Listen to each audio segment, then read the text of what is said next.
So I am in the company of a man who almost won a Pulitzer Prize by hiring someone who did later win a Pulitzer Prize. So congratulations to Dan Le Batard. I haven't seen Dan for a couple of weeks, so I have all of this hubbub and hoopla about the Pulitzer Prize. I just wonder how Dan feels about it because, you know, are you a Pulitzer Prize? Do you get one of those coins? It's like a small gold coin. Do you get one of those? I don't know.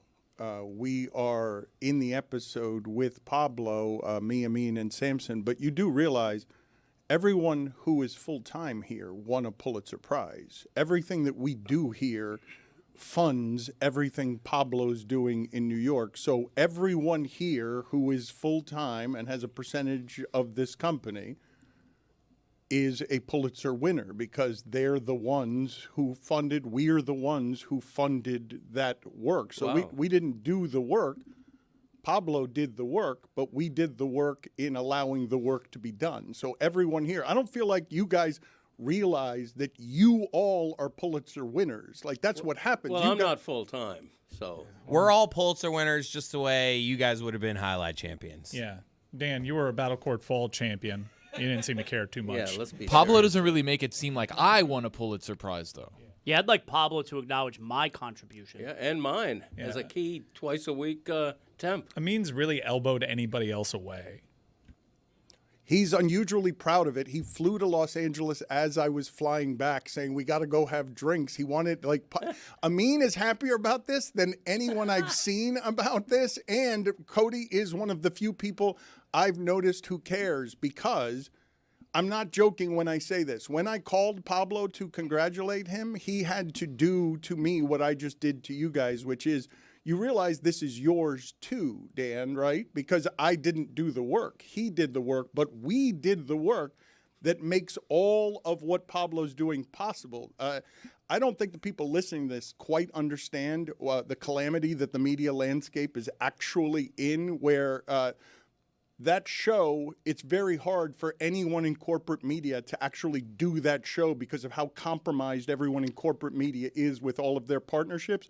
Doing truth-telling shows that's going to bother. You basically have in all of the 5 companies that are running America, they don't want to actually make anything interesting. They don't want to make anything that offends anybody. No, it's a valuable honor that was won by the Pablo Torre show.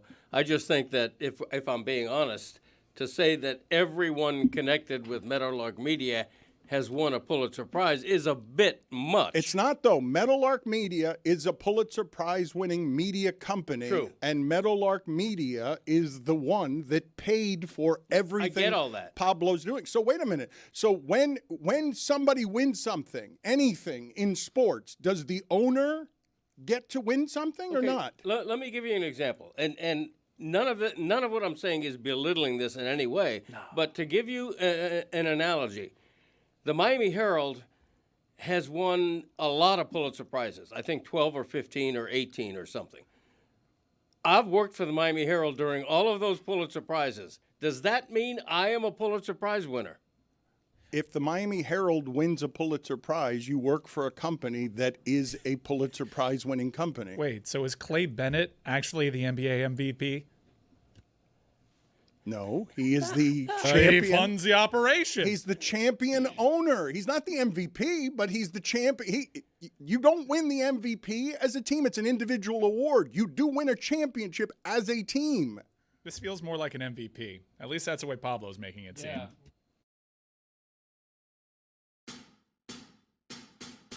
Basketball, basketball, basketball. Basketball is back, Jack. Time for our favorite winter sport. The summertime is over, so let's head down to the court. Time for the tip-off. Give me fast breaks on the attack. Will you shoot a three or take it to the rack? Basketball is back, Jack. It's a dream shake down in the post, or a killer cross you love the most. When the offense tries to run and gun, Is it man-to-man or boxing one? It's big plays and talking smack. That's how you know that basketball is back, Jack. Let me hear you say basketball, basketball, basketball. Basketball is back, Jack. 360 dunks and pick and rolls. And we're gonna watch it every day till they raise the Larry O. Hard fouls and hook shots.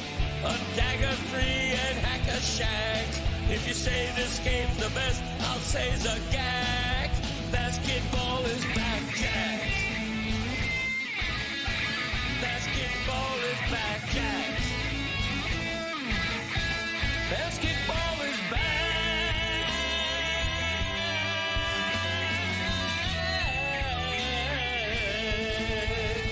Basketball is back, Jack.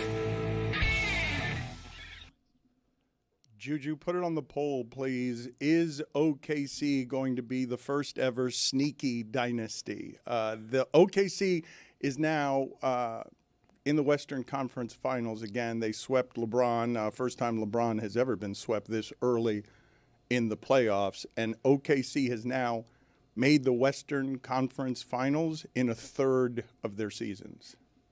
That's nuts. Huh. That's really good. That's hard. That's hard to do, and they're not going anywhere for a while because they can go and get a second player and put them next to Shai Gilgeous-Alexander, and it doesn't even matter who the second player is. They'll just keep putting second players next to him, and they will become whatever it is a second player has to become because of how strong they are. And it makes you feel, if you're the Miami Heat, like you're a million miles from the title because of how they're ransacking people. They don't even trail. Like, they've spent very little of the postseason trailing. And I understand that the Lakers are missing a pretty important piece, but to just roll through both of the playoff entities and do it so assuredly that Dylan Brooks is sitting behind the basket. Oh, I like him. Blinged out. Oh, you like him now? Because he's just laughing in LeBron. Ultimate player hater. I like him. Well, I also like him because I think he's a winning player. Like, I think he's proven that in his career. He's like he could be a pest. He's certainly dirty at times. He could be a huge nuisance, but he's very clearly a winning player. Right. And that stuff to me is important. I like Dylan Brooks. Such a change from where he was in Memphis, where like he couldn't shoot. They cut him outright because he was a terrible him for everything. player. Yeah, I agree, but he was also not good. If No, you they look were at his wrong splits, for blaming him for everything. Is what I'm saying. I agree, but for that time where he was into the regular season, the playoffs, he was shooting like 12%. Like, he was terrible. He's a good player now and big time play hater, Dan. I thought that they got rid of him basically because they thought he was a bad influence on Ja Morant and also that he couldn't shoot at the time. But I remember at the time that the Rockets gave him $80 million. I really thought he was going to have to go play in Turkey or something. I didn't think that he had, never mind a winning player or an important starter, I didn't think that he had a legitimate future in the NBA after everything that happened in Memphis. But for him to sit where he sat last night, under the basket in very expensive seats, blinged out, and just laughing at LeBron as he's on the free throw line, that is just some classic player hating that you do not often see, especially of someone who's a legend. Dylan Brooks is legitimately the only guy in the NBA willing to disrespect LeBron this way. There's no second place on this. And in fact, whatever second place is a distant second on a peer mocking LeBron James. No one would have done that to Michael Jordan. I mean, someone did blow in his ear. But there's not a single player would have done that to Michael Jordan. Like, Michael Jordan's about to retire, and somebody's going to show up disrespectful like that and sit under the basket laughing at him in what could be his final game. You know what we really missed out on, though, Dan, is if the Lakers would have won last night, the possibility of Dylan Brooks following the Lakers around this series so he could be there for LeBron's last game. It is cute you think it's his last game, though. Oh, no, I don't. Nobody thinks that. Nobody thinks. Regardless, we have a special 6-part series that we're going to begin airing today, just sort of talking about the majesty of LeBron, because when he says the season was a success, it lands differently with me after a sweep than when Joel Embiid says the season was a success. LeBron James, these stats from Tom Haberstroh, I don't know if you guys have seen the stats on Haberstroh on LeBron James, but so he's got 232 points after the age of 41. All other 41-year-old players in NBA history have a combined 212 points. He's got 73 playoff assists. All other over 41 players have 22 assists. All-time NBA. I'm assuming all those numbers are for Kareem Abdul-Jabbar because obviously it's a bit of a rhetorical trick. Nobody plays NBA basketball until they're 41. Go ahead. Give me the third guy you guys think have played basketball until he's 41. I'll give you LeBron, Kareem, and give me a third guy. Kevin Willis. He did not play until he was 41 with those short arms. Anybody? Can you guys remember anyone playing NBA basketball in their 40s other than those two? Because I'm assuming what Haberstroh, this looks like comprehensive research by Haberstroh. I think he just looked up Kareem Abdul-Jabbar's postseason stats, and those are the ones he's using. Did Zaz say Kevin Willis? Yeah. He would play till he was 44. I know, player. I got Vince Carter. Robert Parrish. The Chief, also 43. I'm dominating Vince this Carter, trivia. 43. Dirk at 40. Kevin Willis played in the NBA until he was 44? This large language model says he played until he was 44. He had them T-Rex arms. Wait a minute. He also wore leather everywhere. All his suits were leather, some of them red leather because... He's a fashionista. Like Eddie. He was a good player. not at 44 he wasn't. Go ahead and give me all of Willis's stats post-40. Just give me all of the stats he had post-40 years old. I'll find that, but... I got it. I got it for Matt Hickey, 45 years old, oldest player ever. Kevin Willis retired in 2005 and came back in 2006 and played 5 games. you. Come back. You have it in front of you? You're going to give us some Kevin Willis numbers here in the course I local am. hour? Because those were heady years for the Miami Heat when Kevin Willis, when they traded terrible for trade. Kevin Willis. Terrible. Louis Chaffel, Billy Cunningham, what are you doing? In San Antonio, at 40 years old, Kevin Willis averaged 4.2 points per game. He appeared in 71 games at 40 years old. How about that? Wow, 4 points though, right? All right, but that's a guy who played 71 games. Okay. It's still crazy, and congratulations, Zaz, on getting that correct. How do you guys feel about Miami Super Bowls? Because I think the Super Bowl should almost always be in Miami just because it is such a great tourist city and everyone appreciates the weather in a way that perhaps they don't when the Super Bowl is in Minnesota, and Mad Dog is the only person in the world who's saying that that's his favorite Super Bowl site. How do you feel about everything going on with Dolphins owner Stephen Ross and the idea that he would appear to be angling for public funds because he doesn't think that the stadium is up to Super Bowl, demands at the moment? I mean, it's up to the demand of F1, and it's up to the demand of professional tennis, the fifth major, the Miami Open. I mean, the national championship was just here. The national, what is he talking about? It is up to Super Bowl standards. He's just looking for an influx of money that he's not spending. But I also think that he's got so much else going on and making so much money on ancillary stuff besides the Dolphins that he feels like he's not going to beg at age 86. He's not going to go begging for a Super Bowl. If the NFL doesn't want to put him in the rotation to its own benefit, he's not groveling. That's the way I look at it. Yeah, I don't think he cares anymore. I think because he has those other things going on, F1, the tennis, the World Cup is going to be here, the national championship is clearly in rotation. He's making so much money from these other events, and they've had a ton of Super Bowls. I don't think he cares about it anymore. It's a bummer. I like having the Super Bowl down here. As a fan, I liked whenever it was in Miami, even though I'm local. I know that there's a bias attached to that. I think Miami does a great job with it. And just come out and say that we have all these other things going on. But, I mean, Dan said definitively he's looking for money. We're left to only assume he's looking for some kind of public handout here because the reasons that they gave us, which I think he kind of co-signed with Goodell because Goodell made similar comments about the Cleveland Stadium. And they always do this. They always try to get strong-arm the country and the cities everybody wants the Super Bowl, so they always do stuff like this where they try and get public money by using the Super Bowl to get it. Give me the reason that we have Formula One here and the Miami Open, and we're trying to get other events, and it just doesn't fit with the calendar because of when Formula One's here and when the Miami Open's here. Don't tell me that we don't have the necessary facilities around a pristine sports facility. Do not tell me that we cannot house the temporary hospitality tents because our permanent hospitality structure for Formula One has gotten in the way. El Palacio has been there the entire right there, 40 Dan. years. It's right there. Don't all of a sudden tell me that in 2026, that's not enough hotels. You're trying to get some public land for a hotel. Something's got to be up, because the reason that you're telling me we cannot have a Super Bowl down here just simply does not add up. We have made this stadium too nice. Zaslow brought up El Palacio, Always which makes is me laugh. it is. It's a funny name for a hotel. I used to call it El Palacio's Friendly Neighborhood Crack Den because it isn't quite up to Super Bowl standards. Which is why they had to rebrand. It's no longer El Palacio. Stadium Hotel, Dan. Well, it is the Stadium Hotel, but it's also a decent distance from the hotel. I thought of this the other day as I was driving to the airport because Inter Miami Stadium is so bright, and the hotel that is there would make it really unpleasant on game nights, the amount of light coming into your room. There's simply not enough.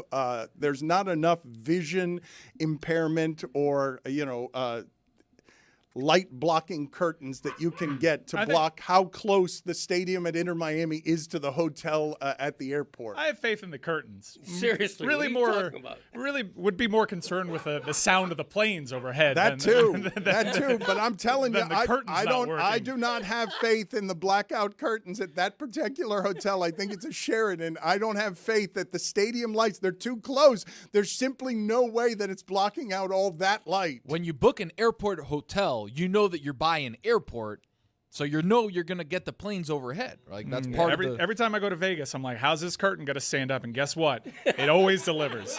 Yeah, but the hotel and the airport, or the hotel and the giant stadium lights, they're usually not quite as close to each other as this hotel is with this stadium. That's what they say, Dan. I'm not going to get into this with you. Fine, the curtains don't work at the Sheraton. We'll move on. I thought as I drove past it, I thought that's way too close to the stadium lights for that to be something that is comfortable sleeping for anybody involved. It's way too close to the stadium. It's way too close to the airport. Yeah. That's what it's way too close to. I don't care about the lights. I care about the noise and jet airliners. 24/7 Guys, it's an airport flying overhead. hotel. So you stay at the airport and then you go to the hotel. It's right there. That's the point. That's the convenience of it. Yes, but usually, put it on the poll at Le Batard Show. When you get the airport hotel, are you expecting stadium lights on your balcony? Yes or no? You guys mentioned MJ. How does everyone here feel about the fact that as it relates to his involvement with broadcasting and NBC, he's been on all-season load management when it comes to working for NBC. They interviewed him for an hour before the season, and they never got him again after publicly shouting to everybody, hey, we've got MJ. I'd love to see that contract. Did he just give them an hour of his time and allow them to have all sorts of press releases because he gave them an hour of time before the season and then just used that interview all season? And unless I'm not remembering it correctly, when they announced their broadcast team, NBC, for their first year back with the NBA, they made it sound like Michael Jordan is part of their broadcast team. Like, when I saw who's going to be on the broadcast, I was envisioning Michael Jordan is going to be on the desk with them, like Gretzky, throughout the season. You thought it would be like Gretzky. Exactly like that. Because usually that level of star isn't in broadcasting. Gretzky and Brady are exceptions, and they're relatively recent exceptions. I've told you before that ESPN can't get the good broadcasters who are Hall of Famers, so they get Emmitt Smith and Jerry Rice and Scottie Pippen, the guys who were good at sports, but not good at broadcasting. Generally speaking, the all-time Hall of Famers will just give you an hour of time before the season, and you can use it all season, or you will not get the all-time Hall of Famer. Everyone was really excited, right, when we heard Michael Jordan is going to be a part of it. No one would have had the reaction that we did if it was a sit-down interview. I asked you guys, though, after like 6 weeks of that where they just kept playing the same interview, and you guys were fine with it, especially, I mean, as long as you got, the mystical figure to sit down in front of the cameras one time. You guys were all okay with it 6 weeks in. I think there's been some sort of pivot on Really? the Michael Jordan deal. Yeah, it has to be. Yeah, but also, Dan, I think you're applying a logic from years ago. Like we're presently in an era where Wayne Gretzky and Tom Brady are there for months on end. I mentioned that those are the exceptions, but you got to pay $375 million to get one of them. And Gretzky was famously bland as an interview. Both of them were the entirety. In fact, all of these guys are. Michael Jordan as well. They're not interesting broadcasters. They're interesting champions, but they're interesting players. Fox's baseball has Jeter, A-Rod, and Poppy. Those are faces of an entire baseball generation. Yeah, and Pedro, too. I would liken Michael Jordan to Lionel Messi. When Apple TV signed up to do MLS, I think they probably assumed that means access to Lionel Messi. They're lucky. They were lucky if they get a 30-second post-game interview with Messi. And Michael Jordan, if anything, I think it adds to his mystique. The idea that he's going to give you 1 hour and you're going to use it any way you like, but you're not going to get a mic in front of me again. Greg, I want to side with you and the local media because they've said this about Messi, and they seem really upset that Messi is not pulling his own when it comes to his media avails. Can we be happy with what we got? He won literally the award for best player on the planet while he was wearing an Inter Miami shirt. I agree. He was months removed from his crowning achievement at the World Cup. Like, he has been incredible. To date, the single best MLS player ever, just based on form. Still, to this day, you can watch Inter Miami against Toronto FC, and you can watch Messi bossing a game. We got to be okay with that. I see your shirt there. You're wearing a Lionel Messi shirt, Yeah. and I'm offended by the shirt that Zaslow is wearing. Whatever. I went to school here. Be offended all you want. It's my Nearby. school. Nearby. I don't know how I can. You know what? I'm going to take a picture of the degree AI. that I earned. No, I don't believe even. it. You think I know how to use AI? I don't have a clue. Yeah, that's what someone I'm going to said. take a picture of the degree I earned from the University of Florida, and I'm going to show it to you. Why are you offended? You're a when proud Miamian, and you're somebody who's a voice for Miami sports, and you're wearing a 2025 National Champions University of Florida Gators Whatever. basketball shirt. Enemy shirt. I'm the best Hurricanes fan you'll ever meet. I went to the University of Florida, and I still love the Put University it of on Miami. the poll at Le Batard Show. Is the best University of Miami fan you'll ever meet allowed to be a graduate of the University of Florida? You know what? You're very comfortable saying these things to my face. I hope the next time you see Udonis Haslem, you say it to his face. I too. have said it to him. I'm not going to say it to him every time I'm in his face, but I have said it to him that the whole thing is bogus, that you can't go and be playing at the University of know what? Florida and then be the proudest Hurricane. You know what? If I'm on the side of Udonis Haslem, I'm on the right side. He says he made a business decision going to Florida. Did you make a business Sure decision did. going to Santa Fe? Sure. Sure. You confirmed it. I just heard it confirmed. You just said sure after he asked you the question. And No, you didn't know what I was going to say after that. I was probably going to say, surely not. Santa Fe. CC. Don't call me Shirley. He just Bugs Bunnied you, man. CC, Santa Fe. Yeah, SFCC. That's Santa Fe Community College. Everybody knows that. Oh, I wouldn't know. No. The idea that the Gators are still Miami's biggest rival, I ask it with a question mark. I don't know if that's accurate or not because they don't play enough in the sports you would wish to have them play at the very top of championship deciding. But That Notre Dame thing is climbing. What is the list? What are the FSU. University of Miami's biggest rivals? See, we've had this conversation before about FSU. There's not hatred there. With FSU and Miami, there's not really hatred. The players are competitive and they have their own rivalries because they went to they played in Florida in high school. Florida State's not a hated Miami rival, and to be a rival at the top of the rival food chain, you have to be hated. There has to be hatred there. And Florida has residual hatred. It's generations ago. It doesn't feel like there's very much recent to choose from in that rivalry, and yet I'd still put it at the top of the list. Do I have it wrong? Florida, Notre Dame, FSU. I think for the FSU thing, there's a weird mutual respect thing There there is. a little bit. So I think right now, you can make a strong case for Notre Dame. Now, Miami occupies this weird place in college football in which they have other rivals, but none of those rivals would point to them and say that is our chief rival. It's the Mad Men elevator?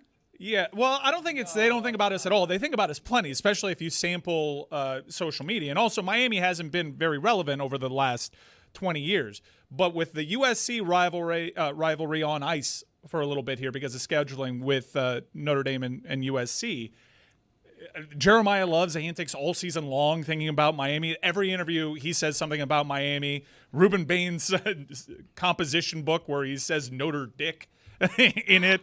And the games and the fact that both these teams are super relevant, super good right now. You look at that November 7th game, prime time in South Bend. If those teams handle their business going into that, you have game of the century type hype because of everything that happened with the playoff. Miami versus Notre Dame head-to-head was a discussion all season long. It's got a lot of juice.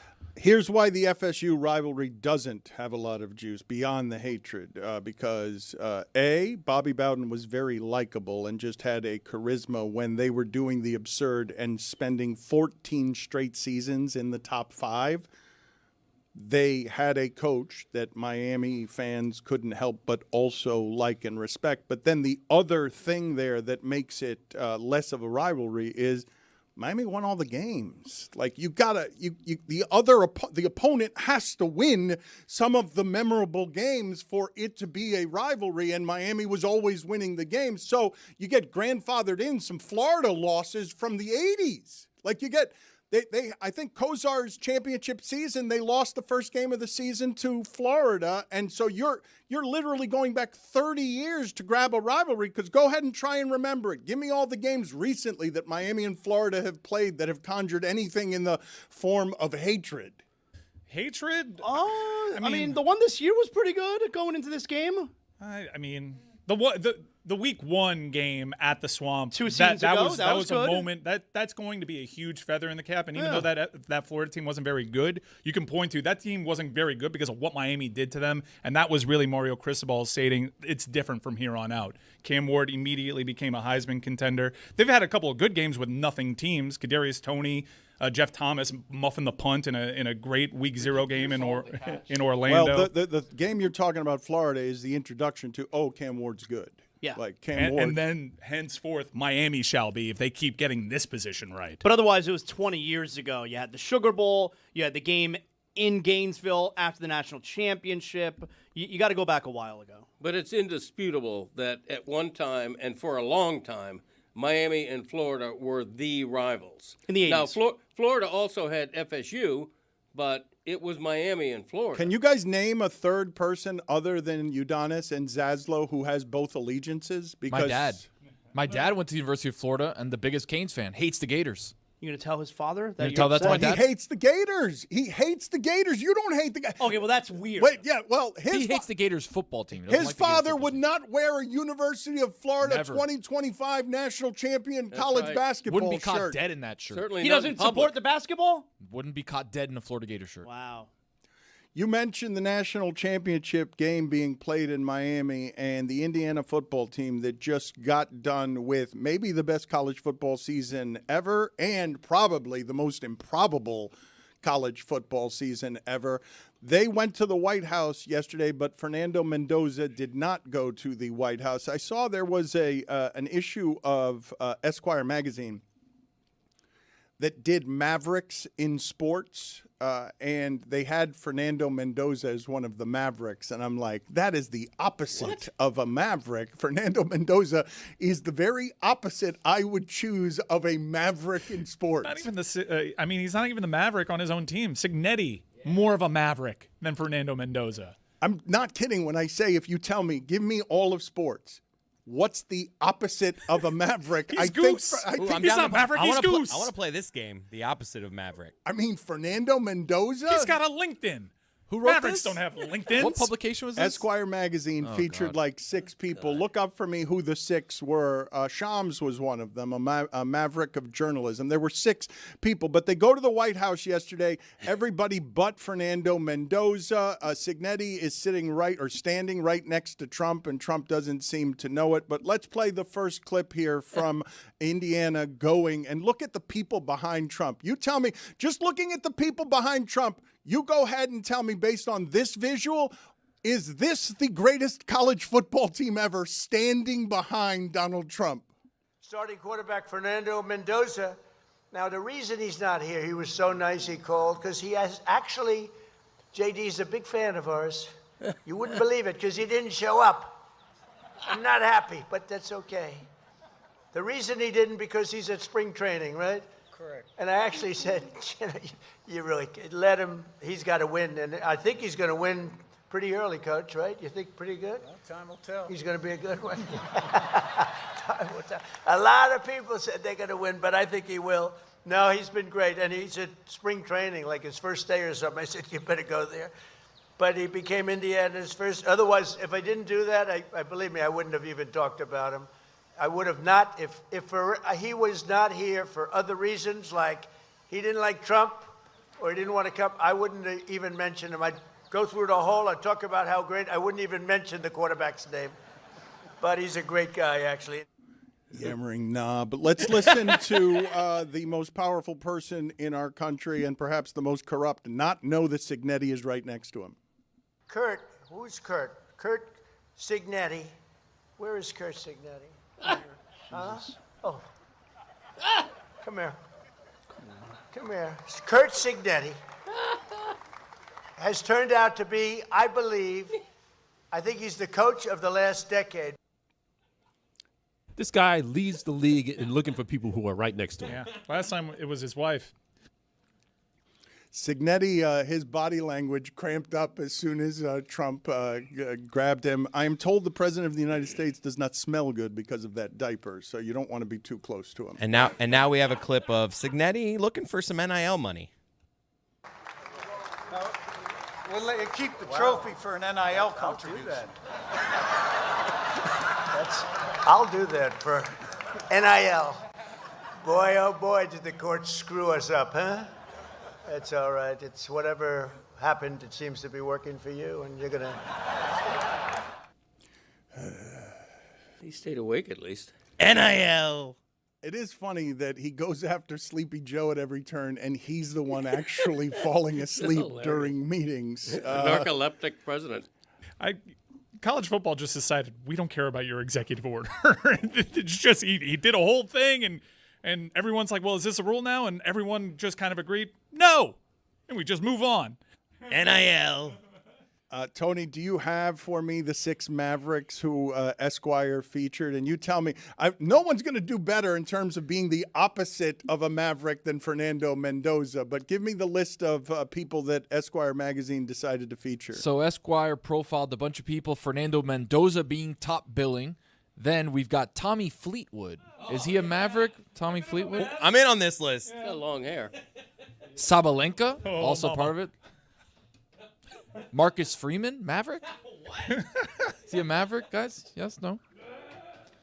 Eileen Gu, Maverick? Okay. She has a question mark in her last name. Just a Maverick question mark? And then Shams is the other Maverick. You guys have no reaction whatsoever to Shams as a Maverick? Why is he a Maverick? Who's What? Goo? How did they explain that? I'm serious. With Fernando, it has to be the Cuban-American heritage, which he was the first of that lineage to win a Heisman, but that doesn't Doesn't him make you a Maverick, just makes you Cuban. Right. And his personality type, though, we would go, if you were doing Esquire magazine's straight-laced issue, or, a little bit goofy. Yeah, or nerdy. I went goofy. It's less pejorative. Goofy, I think, is less pejorative than nerdy. I Isn't think it? it's more Put pejorative. it- It's more pejorative. All right, put it on the poll at Le Batard Show. Which is more negative, goofy or nerdy? Nerdy gives off, I at least have an outside shot at success because of my brains, whereas I'm a goof. not a great outlook for me. Yeah, nerdy gives off intelligence. He's a smart Yeah, guy. nerdy's a positive, in my opinion. It's not a positive. Definitely not a positive. I but think it's it more is. positive. It's an insult to Yeah. call someone a nerd. I don't think so. I'm an adult nerd. I mean, I grew up a nerd. Nobody you're would not say a you're a nerd. nerd. I grew up a nerd. Nerds You should don't have wear seen me at age pinky rings. 14. Okay, but that was 700 years ago. Okay, it's fair. I should have seen you at age 15. What, when horses and carriages were roaming the earth? No, and when that's Paul Radke transportation? came over. We played cards, and nothing inappropriate happened.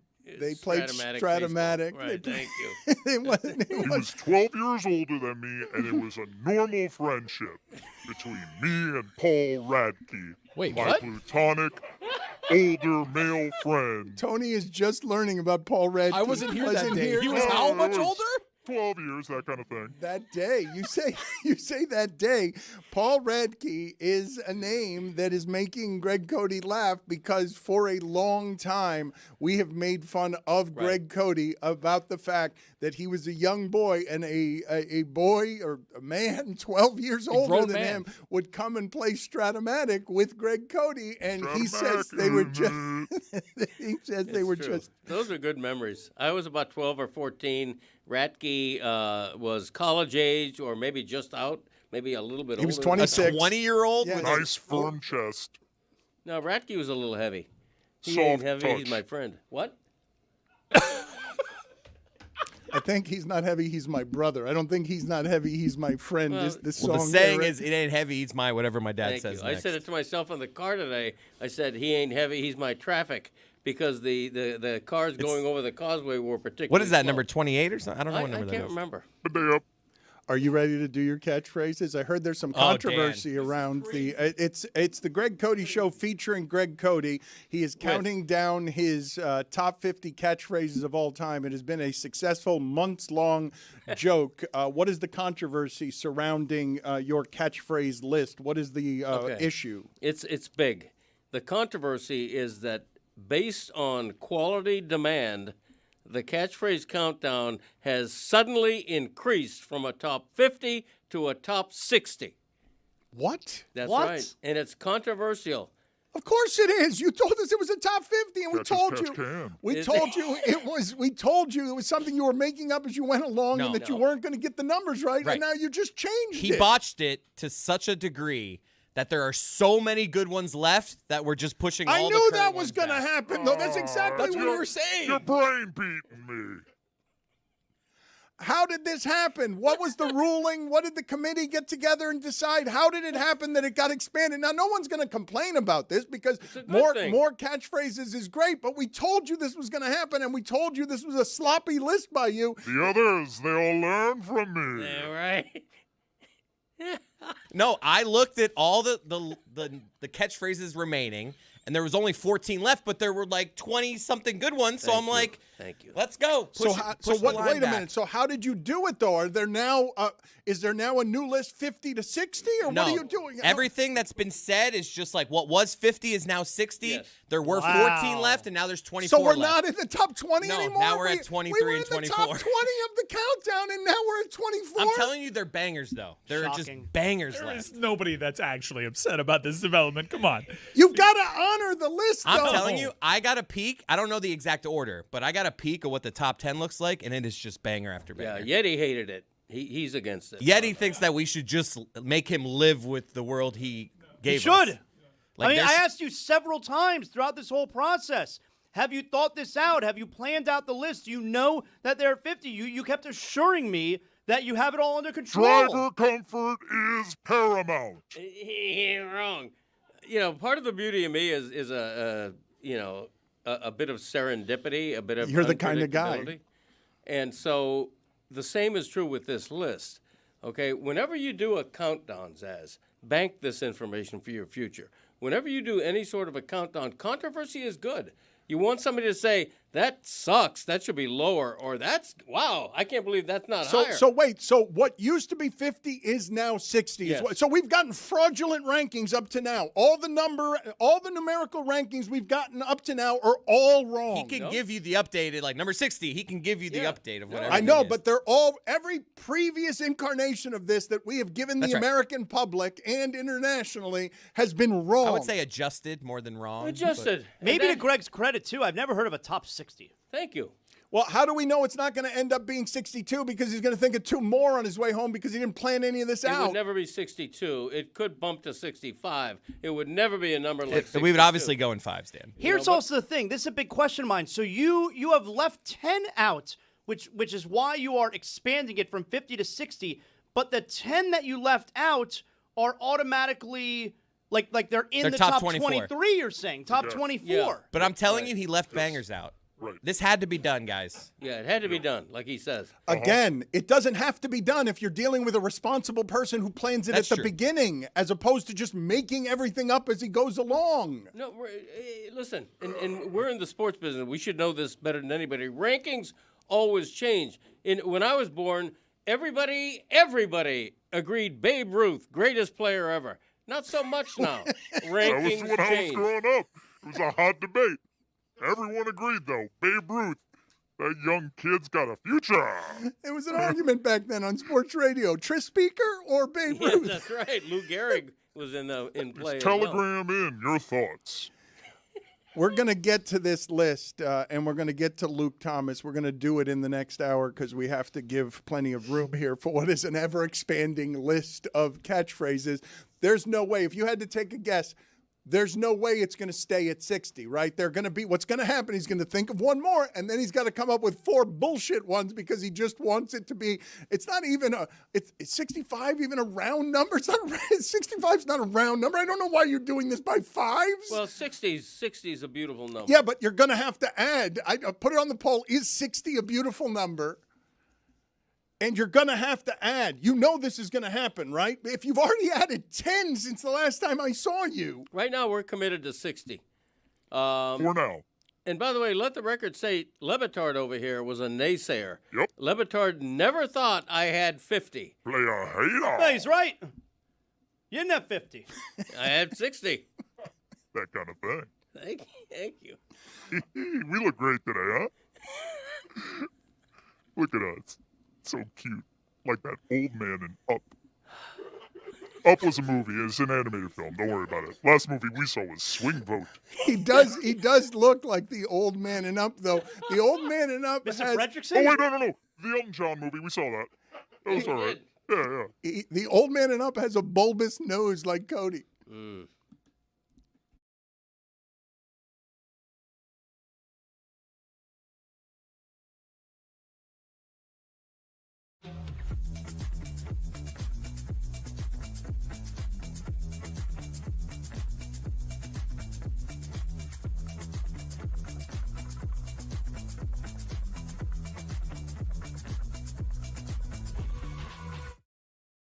Hey, the Hockey Show has live streams throughout the rest of the Stanley Cup playoffs. Please join us as we get to enjoy all the teams that are left here in the Stanley Cup playoffs. Dave, are you ready? I am thrilled. I'm exhilarated. I'm excited. I'm psyched. I'm ready. What about you, Rosie? I can't wait to pick my team. Woohoo! It's the second round. You're No. picking a team. I'm picking a team now. Ethan, Bye-bye. Ethan, what about you? Always fired up to watch some playoff puck, Roy. All right, the Hockey Show. We're doing live streams of the Stanley Cup playoffs throughout the end of the playoffs. Please join us.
This episode of the Dan Le Batard Show is presented by DraftKings. DraftKings, the crown is yours.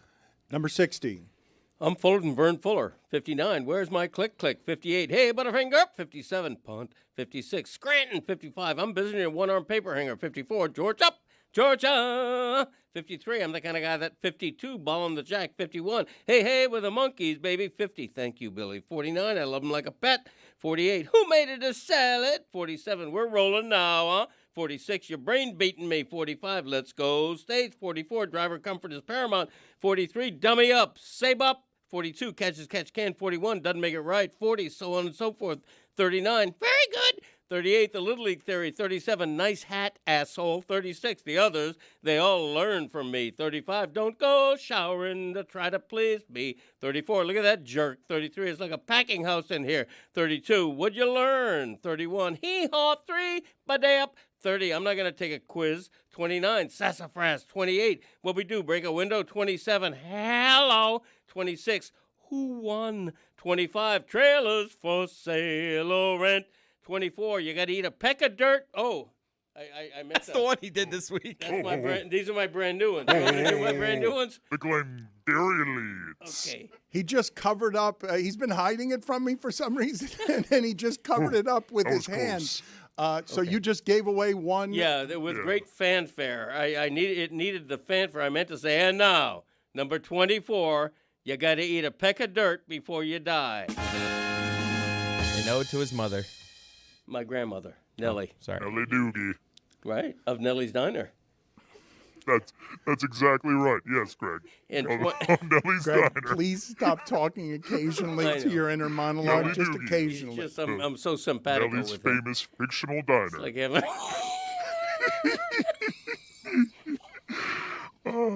And number 23. 3 words. We are the Lobos. The Greg Cody Show featuring Greg Cody, where you can get all of your catchphrase needs. I've told you before that Luke Thomas is as good as anyone doing it in MMA. Had to be confused by that. He's a journalist, analyst, and host of Morning Combat on the DraftKings Network. He's covering everything happening in boxing, MMA. New episodes Monday and Friday. And he's also the host of Luke Thomas Gets Political. Luke, thank you for being on with us. Want to start here with you, just simply playing the back and forth, or I guess the back is what I'm going to show you. Ariel Helwani responding to Sean Strickland's claim that all of his hate speech has just been to sell fights, and he was just joking. Here's Ariel Helwani. What Khamzat did was dirty. You can't kick a guy that you're about to fight in the balls before. Anticipation, all-time high, building up, holy shit. You win that fight and tell the world that was all for show, that was all for promotion, that is the biggest bunch of bullshit that I've ever heard. That is fraud. That is cowardly shit. You cannot do what he did and say what he did in the build-up to that fight and then tell us seconds after the fight is over, I was just trying to sell the fight. Yeah. You can't do that. You cannot walk that back. You called his mother a whore. You called his religion awful things. That doesn't go away, I'm sorry. And all that tells me is you're not who you say you are. Strickland comes back at Helwani by calling him a leech. Luke Thomas, what are your thoughts here on this back and forth? I'm not really sure what to say about it, to be honest with you. I mean, I might take a slightly, this is a complicated answer. I mean, for me, the fight game is so devoid of even any gesture of real humanity. You can decide if Strickland's overture at the end of the fight was real or not. I actually didn't mind it. I actually thought it was, I was glad that violence can spiral in these situations, and fomenting this kind of anger that they did, and for whether it was theatrical or otherwise, that's all bad. But then extinguishing after the fact, I didn't mind this at all, to be honest with you. I was actually quite glad that they did. Now, to the extent that that is, some degree of fraudulence or whatever, I guess people can make their own claims. But I mean, to me, the bigger issue is just this is the nature of fight promotion in 2026 in MMA, and I think the bigger question is, why is it like this now in ways that it simply was not? Understanding that the fight game is always going to be full of the kinds of people saying provocative things. I mean, this is not necessarily new, and including things that would still be by this modern era. I've heard things in the 90s, for example, from like Ricardo Mayorga. Mayorga used to say horrible things to Oscar De La Hoya. I can't even repeat them on the show here. So it's not necessarily new, but I do think that the nature of it has taken a turn at a little bit of a darker place. And so while I personally don't mind that I don't know if they would, what do you want to call it, burying the hatchet? I actually think that that's actually pretty good. But the problem is what are they burying the hatchet for? And that's, to me, the bigger issue. Ali did some of this as well. It just wasn't quite as lacking in subtlety as what Strickland is doing. I didn't think that there was worse in the fight game than what Strickland is doing. Do you have somebody who dabbles in hate speech more than Strickland in combat sports? There might be some other ones. Yeah. There might be some other ones. I mean, I don't know if he's certainly, to the extent that you're making an inventory of who does this maybe the most. I think, he'd probably be either at the top of the list or pretty close, but he'd have some company for sure. I don't think he'd be the only one. The issue is that what's happening with Strickland is that he has a growing fan base. It's been growing for some time. He has been this kind of a late career surge he's had where he's had, whatever you want to think of him, just in terms of what's happening in the octagon, he's having like genuine, real athletic achievement. And so it's all of these kind of forces working together to amplify the way in which he goes after it. But yes, I would say in terms of like who's the most high profile guy who engages in this kind of stuff, it might be him. But in terms of like just pure rhetoric, I don't know that I would say his is necessarily the worst, while acknowledging it's, to put it euphemistically, not for me. Yeah, but Luke, it's how he's made himself a star. It's not the achievements or the fighting style that have made him a star. The thing that's made him a star, even though he's a champion, is that he's doing that. That is a key ingredient. Yes, that is true. There's no denying that but I mean, like yes, that is true. I'm not going to sit here and say that plays no role or not even a significant role. I do think though that, how big of a star would he be absent any of that just from the achievements he has? And I think that would certainly be diminished, but, a two-time UFC champion is going to be noteworthy almost no matter what. I mean, there's probably a little bit of exception to that. Carla Esparza would probably be an exception to that. But in general, that's going to be it. I'm not trying to diminish your point, and I hope I'm being very clear about this. I'm not trying to diminish it.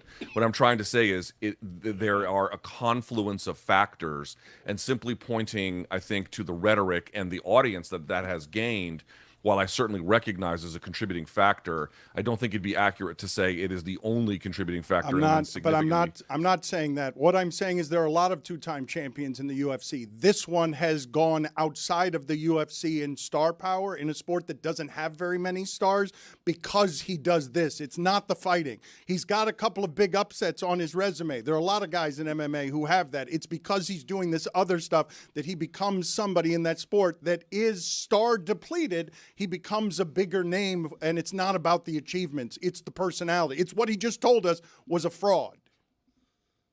Yes, there is no. I mean, well, okay, but there's what he says on Fight Week, and then there's what he says just generally throughout the course of his, and throughout the course of his, his professional life. So like he ratchets. I mean, obviously this past week, I don't even know what to say about it. It was one of the most insane things I've ever seen, to be quite honest with you. But like in general, he adopts and espouses a worldview where he might ratchet it up to, some kind of theatrical degree where it's now very, very public during Fight Week. The point I'm trying to make is he is espousing a worldview beyond that. And yes, there is simply no question that the promotion of that and the views and the rhetoric around it has enabled him to grow an audience from it. I don't deny it at all. I just want to be clear: it's not simply a Fight Week thing. It might be more noticeable and louder and more insane on Fight Week, but there is a general worldview that is adopted and pushed. Again, throughout any kind of professional interaction you might have with him. Luke, what'd you make of Dana White's two main media appearances last week? One, a totally apolitical appearance on Katie Miller's podcast in which he totally downplayed mental health. And the second on the Breakfast Club, where he was kind of taken to task for his relationship with Donald Trump, and he kind of struggled with his answers. Good question. So, I mean, there's two different ways you could – well, there's two – I mean, they're very, very different experiences. So the Katie Miller one, let's talk about that one first.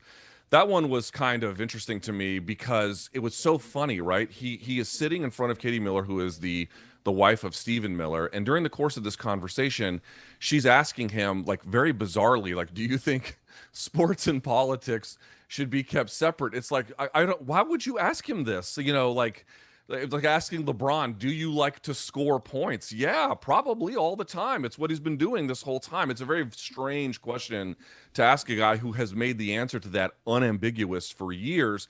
But what's kind of funny is she sort of follows up with it by being like, when did you become red-pilled?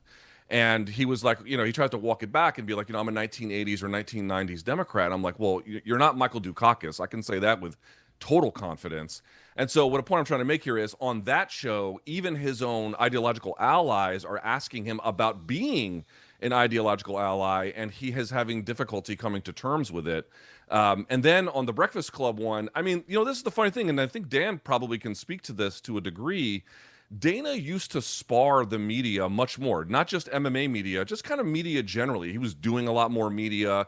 And this was when, you didn't have this kind of alternative podcast circuit full of people who are obsequious in every possible way. And so, he kind of had to be on his toes a little bit more. And he would be able to, you maybe you like his answer, maybe you don't, maybe he's lying as a promoter, maybe he's not. But he was certainly able to tread water, if not outright swim in certain cases. And he's become so removed from that process that basic questions about his relationship to Trump, or are you paying your guys enough, or about, any kind of health concerns related to the product, or whether the product is even working, he didn't get mad. I'll say that. I was actually kind of surprised he didn't get mad. But as you can see, he is, you could, again, even if he was in practice, you might disagree with the answers. But the point I'm trying to make is he's taken this alternative route about only talking to media that will do the bidding that he prefers. And it has made him unable to be able to have forthright and forceful answers to key questions, both about his behavior as well as his organizations.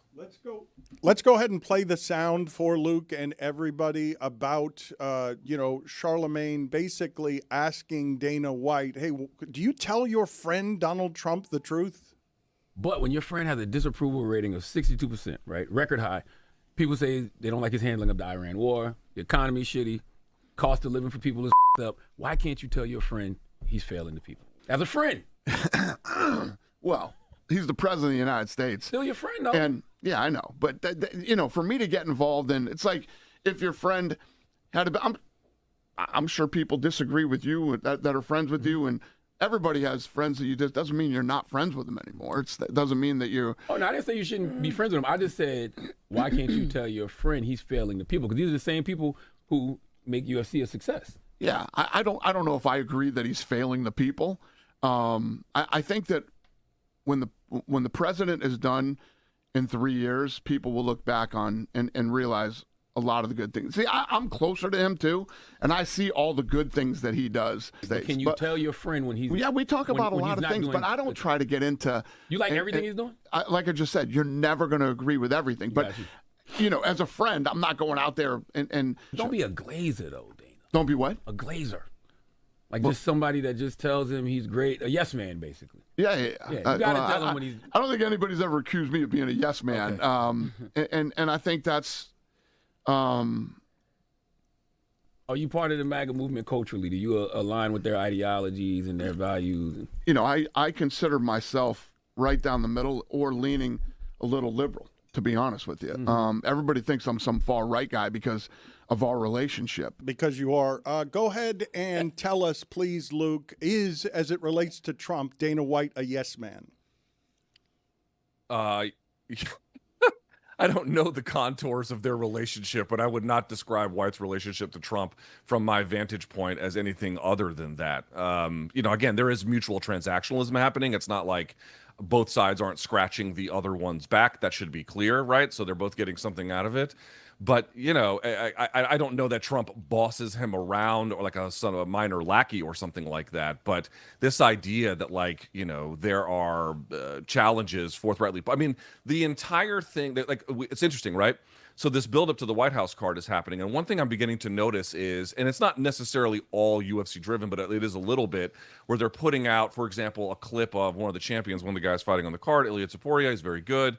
And he's saying, I met Trump and he was much nicer than I thought. And Dana's like, yeah, see, I told you he's a really nice guy. Like this kind of slow, very sort of seemingly innocent, but very clearly trying to launder his image. And again, I also noticed, for example, they had that White House press conference and they were beginning to suggest, White wasn't there at that one, I don't know, oh, maybe he was there. But anyway, they were suggesting that, Donald Trump was responsible for the UFC's turnaround, which I'm going to be as clear as I possibly can be, is absolutely false in every possible way. The point I'm trying to make is, like, this is what they do. This is what they do. They consistently marshal their forces for some kind of magnification, for some kind of glorification of Trump, and also to further assist his political project.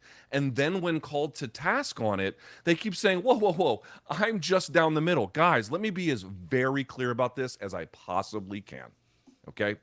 I don't care if you're Bernie Sanders. I don't care if you're Che Guevara. It doesn't matter to me.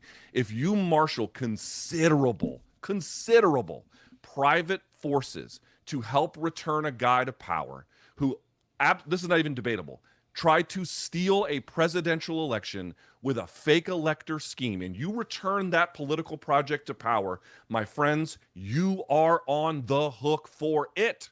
That is what you are. You are part of that movement. I'm not talking to private citizen, of course, yes, too. This is more than just that. This is taking support that you literally cannot buy.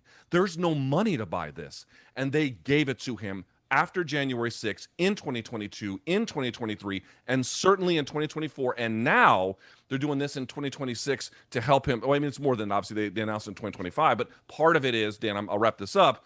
Part of it is, of course, to continue to launder a guy who, by the way, couldn't do this job if his life depended on it. This idea about, like, whether this is, where there's any degree of neutrality or power balance, to me seems so ludicrous. I barely even know what else to say about it. I don't think that anyone who leans left spoke at the Republican National Convention. And when you say specifically that you don't know if Dana White gets bossed around by Trump telling him Derek Lewis has to be on the next card, and then Derek Lewis being on the next card is him being bossed around. Yes. Fair enough. I mean, yes, that's an example. Yes. I mean, to me that is low level enough of a accommodation that it could be more representative of a larger reality. But like, I mean, this is the part too, right? Like, I understand this is why the transactionalism matters. So, for example, they're pushing this legislation on Capitol Hill, the first labor bill that Congress has taken up in 2026 is a bill to gut boxer protections. I just want to point that out. And I've had conversations with staffers on the Hill, and what they tell me is that their understanding is that the White House kind of pushed this forward. You're going to be accommodating to a guy who is making like generational sport-altering change to a regulatory mechanism possible. Like, there's no way you would get sideways with a guy who's giving you fights on the White House lawn. So on this level alone, it requires its own kind of obsequiousness. Leads to my question, like, how would you play this? There seem to be these quarter measures where Dana White's trying to be a little bit more apolitical, offers some kind of wretched olive branch over to, moderates to come back into the tent because they have this new broadcast partnership. So let's put Luke Thomas in charge of the UFC. You get the data from TKO. You have this situation now where it is advantageous to have the world's most powerful politician on your side and come into events. How would you play it going forward? I think I'm the wrong guy for the job. I think that the die is cast. You know what I mean? I think the die is cast. This has been a long-standing project to remake the sport in a particular kind of image, not Trump specifically, but this kind of what you see it is today. It's kind of the sort of like right-leaning, more than right-coded in my view. It's a vector for right-wing politics explicitly, and that has changed the sport, that has changed the fan base, that has changed literally the advertisers, that has changed who they now broadcast with. They're now broadcasting with a regime-aligned oligarchic, the Ellison family. You know what I mean? So like, it has like there is no going back on this one. Partly you have to understand something. Like, the pitch that MMA made when I came up, and this is pre-Ultimate Fighter, but certainly post-Ultimate Fighter, the claim was very specific. It was, this is for everybody. This is for young, this is for old, this is for black, this is for white, this is for rich, this is for poor, this is for East Coast, this is for West Coast, you name it. More than that too. And the idea was anybody could get a hold of this. Yeah, it's going to have some groups are going to like it more than others, but we're going to prove it to you. We're going to make this something for everybody. That is not the pitch anymore. That's not the culture anymore. That's just not the reality anymore. The reality is now it's either this and you can take it or you can leave it. We're not going to necessarily accommodate, as wide an audience as possible here. Again, I know they want to make a big audience possible for the White House card. I suspect they'll get one, but I'm talking generally for the enthusiasm of MMA products. So like you're asking me to go in there and like, what do you do now?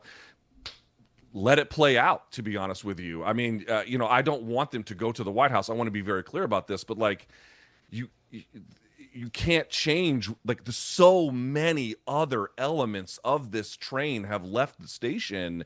Now it's just on to what it is. To be able to claw this back, you would have to again take on a years-long project to make that possible. And I just don't think we're anywhere near that. So I want to be clear. I think that this White House event is a tragic mistake for MMA, and I think the long-term stain of it will be something that they will never live down.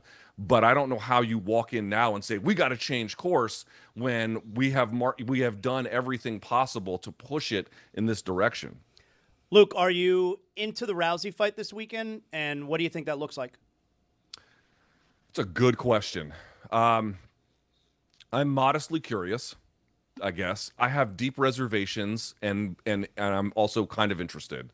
So it's both a negative and a positive. On the positive side, Netflix getting into MMA at a time when MMA, in my opinion, is contracting worldwide.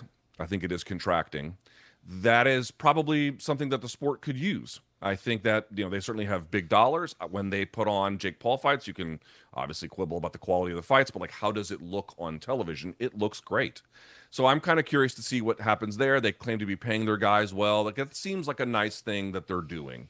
On the other hand, like, what is the relevancy of Rousey versus Carano? Rousey's been out for 10 years. Carano's been out for 17 years. I saw Carano fight in New Jersey once in my 20s. You know what I mean? Like, it's been a while, right? So, like, what does this fight even mean necessarily? I don't even know. And I can't believe you're even moderately interested in this. Well, to have Netflix involved, yeah, I'm kind of curious to see what they say. But let me just finish, Dan, if I may, which is that Rousey spent time after her WWE career doing a media tour talking about how she had like massive concussion problems and it was like a game changer for her. And then the commission in California approves this and they're going forward with it. And I'm like, how is that? It can't be both. Either you had concussion problems or this fight can happen, or you were lying the whole time and this fight can happen. But in either case, like, it just seems extremely troublesome that the commission would allow such a thing. That's what I would say. I don't know who it's for. Ticket packages reportedly cost $1.5 million, but military members are going to get in free. But the reason I wanted to have you on, Joe Rogan has called the event a gimmick and said it was a bad idea, but he'll be there commenting on it. Where is the Rogan-Donald Trump relationship right now? Because I think you've been very interesting on it when you've been talking about it on either Luke Thomas Gets Political or Morning Combat. To the best of my assessment, Joe is trying to have it both ways, right? So on the one hand, Joe can look at the things like what, the civil liberties being eroded by ICE, or in particular the killings that are happening or had happened, certainly, let's say, in Minnesota. And he can see that this is clearly not really unpopular, but quite horrible. And he'll say something like, wow, that's really, really bad. But the reality is, like, for example, you saw him in the White House recently, and you might even say, oh, that's for an anodyne thing. They're trying to get psychedelics approved for research to, help not just vets, but certainly combat vets who might have, certain forms of traumatic brain injury. And I don't know the merits of Ibogaine. I don't know the merits of any of that. But what I want to say is, the reality is, like, you listen to him describe how it came to be. He's texting him back and forth, right? They're having this thing. And by the way, Trump even like, yeah, you want to get FDA approval. I don't think FDA approval should work like that. Separate issue. To talk about Rogan, the issue for me is that in order to have any kind of a life or an effect, certainly within Trump world, it requires you to play nice with him. It requires you to be inside the circle. It requires you to have a certain degree of acceptance of that program. That's to say nothing, by the way, of what he did in the 2024 election, literally outright endorsing him. I made the point that White is on the hook for it. So is Rogan, too. He's on the hook for all of that as well. I think he's trying to live in a world, Dan, where he's able to say, look, I can speak to some of these excesses, and he'll say things like, wow, isn't that crazy, right? Trying to give some verbal lip service. But at the end of the day, who is he actually aligned with? Who is he actually keeping circle with? Who is he actually texting back and forth with? And that should tell you exactly what his political priorities, despite claims of being homelessness, actually are. Yes or no, Rogan regrets supporting Trump? No. No, I don't think so. I think he regrets how bad it's turned out. I don't really think, if he really regretted doing it, then he should say it. And until he does, it doesn't mean anything. I've made mistakes before. I've had issues where I got it wrong. I've had things where I've rethought it, and I've had to come out and say as much at different points in my life, either publicly or personally or whatever, or privately. It's all happened. But until you do that, like any kind of statement about like, oh, this is so lamentable that it is this way. It's not lamentable if you helped return that guy to power and you have been unapologetic about it. Nothing is lamentable about it. It is only lamentable if you can now see the error of the ways and you can recognize the specific contribution to his return to power that you explicitly made. Until then, it is all support, tacit or otherwise. Who needs whom more? Does Trump need Rogan more than Rogan needs Trump? Trump needs Rogan more. Yes. Rogan, I think, I mean, I suspect that what he's trying to do is trying to be like, okay, if I stay in the circle and I try to do good things, I can make a positive influence kind of from the inside. But of course, you will just be co-opted in the end. It's not really possible. In fact, what did you notice there with that, with the Ibogaine stuff, the psychedelics for veterans? There's this giant photo opportunity. Trump needs those, man. He needs those. I mean, his support is cratering. New polling came out today from CNN, 70% consumer dissatisfaction. I mean, there is huge dissension in the ranks, and Trump needs all of the adulation and or third-party validation he can get. And so even if it's for something, again, relatively anodyne, like, you know, psychedelics, there nevertheless is, wow, look at who's being endorsed here. Look who's in the photo op with who, and then to say nothing of the White House lawn, which they're going to say is, oh, it's about the presidency, it's about the country. It's on this guy's 80th freaking birthday. Please stop saying that nonsense. Dana White said he doesn't give a shit if the UFC's relationship with Trump has cost them money. Yep. What needs to happen for the UFC to distance itself from Trump? By the way, that's the real thing. I'm so glad you brought that up. That's the real one. If everyone wants to know what they really think over there at TKO about this, again, they might be, you know, limousine liberals in some kind of capacity. You know, there might be a little bit of that. But if you want to know what they really think, it's this. It's this. If you don't like it, walk. Right? And so when they make these claims about like, hey, it doesn't matter if he goes on Pat McAfee. It doesn't matter if you're left or right or down the middle. This is for everyone if you love America. Actually, if you love America, you would never have returned a guy who tried to steal an election back to power. That's what I would say. More to the point, beyond that, in terms of saying that, like, if you don't like it, basically walk, that's what they really believe. They believe that when they say, hey, it doesn't matter if you're left or you're right, this is for everyone. Please be serious, dude. If you know people who have been deported and don't like Trump, it's not for them. If you know people like I do whose friends lost their jobs in Doge and they can't stand what had happened to them, it's not for them. Or to say any of the other acts of vandalism and destruction that this administration has undertaken, the most extreme of my life. I'm nearly 50 years old. Like, you cannot have it both ways. You cannot say on the one hand, hey, this is for everybody, especially if you love America, and then on the other hand, undertake a project aimed at its destruction, and more to the point, when questioned about it, say, listen, we don't really care if it's cost us. That's the truth. That's the truth. The truth is, at the end of the day, they feel like this thing is worth it to get legislation passed, to avoid regulatory scrutiny, to get a certain kind of visibility through this this event that is also, I don't know how you buy something like that. Like, how do you get, like, what's the purchasing equivalent of being on the White House lawn? I'm sure there is something to it, but it's probably extraordinary, right? Very, very difficult to come by. My feeling is, man, this is not going to come apart, honestly, until they sell it to new owners. Like, and even then, it may not necessarily. But the first step is, like, as long as everyone who's there now stays there, it will just be this way until the end of time, basically. You've come after McAfee. You've come after Rogan. Who's the sports media member that is pissing you off the most these days? I don't know, man. Like, I'll tell you that, like, the thing that just gets me, man, and I can't, it just drives me nuts, is I don't even, like, McAfee, you know, I don't watch his show regularly, but on occasion I've seen it, and it, you know, when he's not doing anything political, and I can see why it's popular, right? You know what I mean? Like, I can get that. And obviously Rogan's success is kind of you know, speaks for itself. So it's not like I've got this continuous axe to grind. It's just the thing for me that drives me crazy is at a time where, for example, Dan, you may not be aware of this, but yesterday there were a series of layoffs for a medium-sized website called Boxing Scene, which does great coverage and had gone, by the way, you know, to the mat to talk about the issues related to Saudi Arabia. They had mass layoffs yesterday.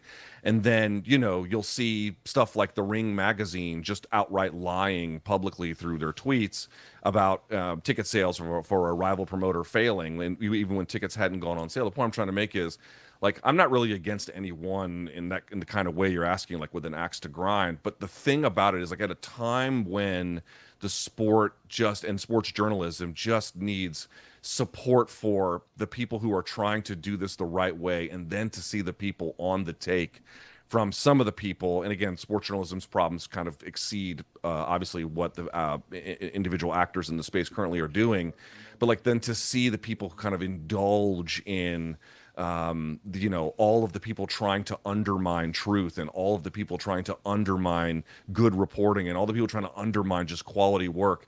I couldn't say enough contemptible things about, you know, that kind of a world, and it just feels to me like everything inside of sports journalism, present company excluded perhaps, is just headed in the wrong direction, and it's extremely deflating.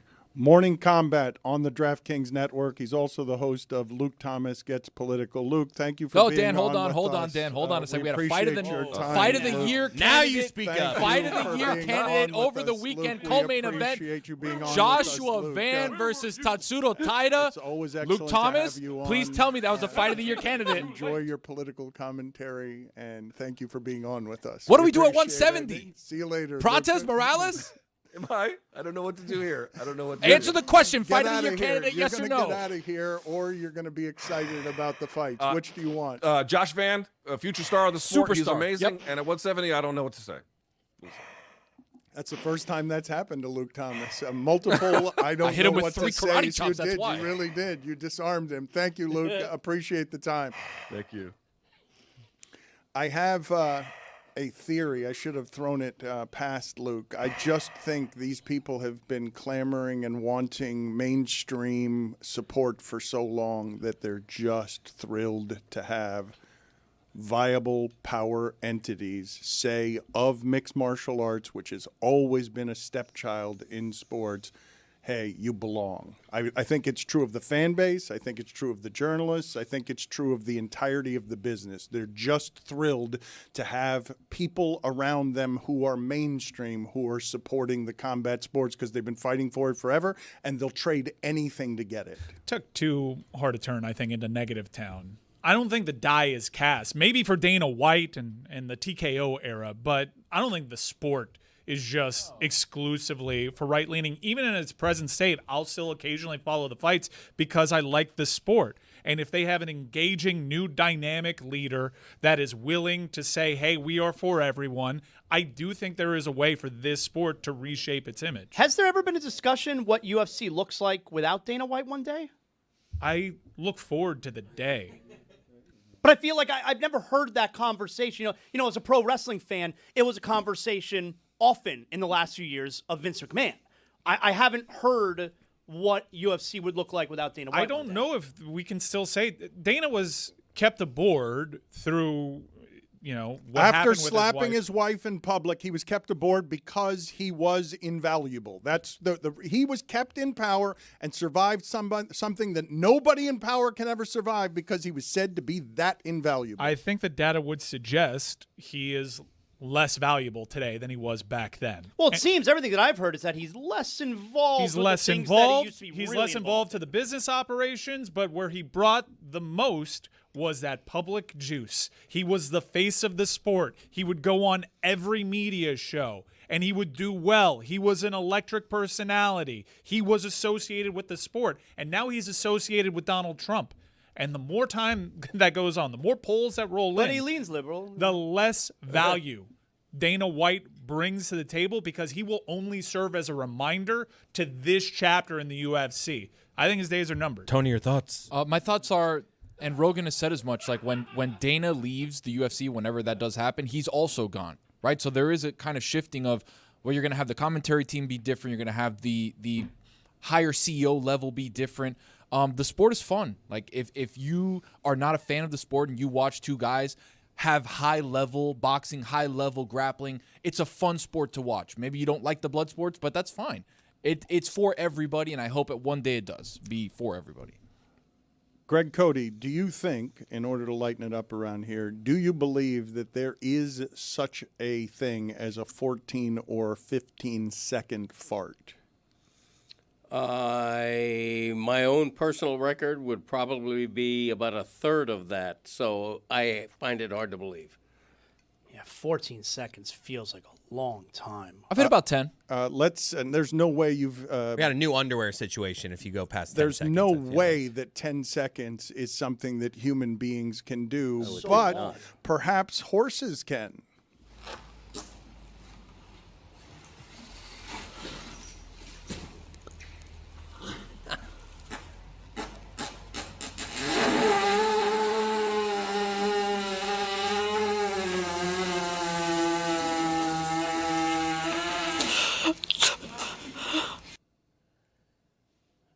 Must have felt so good.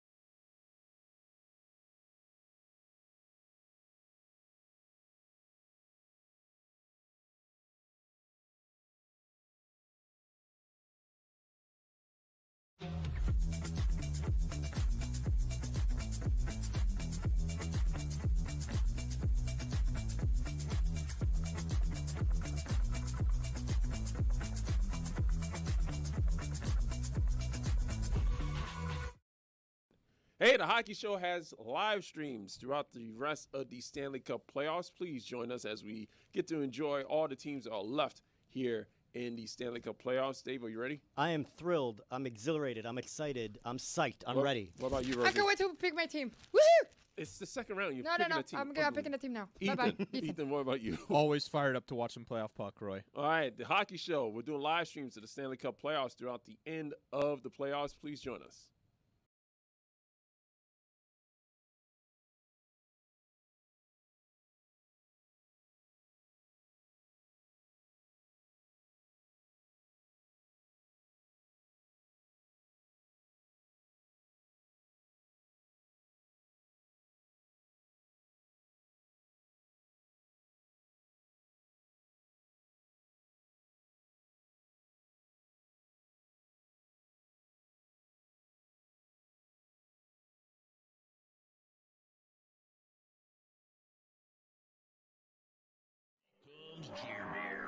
Okay, so we got a bear here stumbling around. You see that mirror to the left? He's like, oh, this is weird. There's a lot of weird stuff here. Oh, my God. I just saw myself.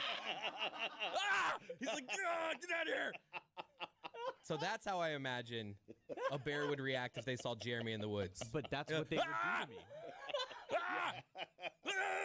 It's really screwed up to do that to a bear, honestly. He's just like not expecting, just like having a nice stroll. Right. And just, we'll watch it one more time. This is good fun. Good, clean fun right here. That. It really is. He's just like, oh my God. And then he's going, He was definitely a good-looking bear. Definitely scarred from that for a few months. Who puts a mirror in the woods? It's weird. That's my question. How did it get there? It was Right. probably for the internet video. They probably did that on purpose. Yeah, but you're messing with bears. I mean, it's not right. Leave the bear alone. Who would do something for the internet visually like that with a bear? What are the chances there was a camera right in front of it, too? Jeez. Small world. Greg, it was interesting. A bunch of people agreed. Now, you had a weekend where the Eagles lost, the Niners lost, so no more undefeated teams. 72 Dolphins could celebrate. But a lot of people saying the Dolphins were the best team in the NFL through 6 weeks. And so I know you're impressed with the offense. Hawk was in here yesterday, Andrew Hawkins, Tomahawk Podcast. He said that Tyreek Hill is the best player, non-quarterback division, in the NFL. And I agree with him. The Dolphins are overwhelming. I'm not certain they're not the best team in the NFL right now, Greg. I think they are at this minute. They're an underdog in Philadelphia, but only by 2.5 points, which is very interesting.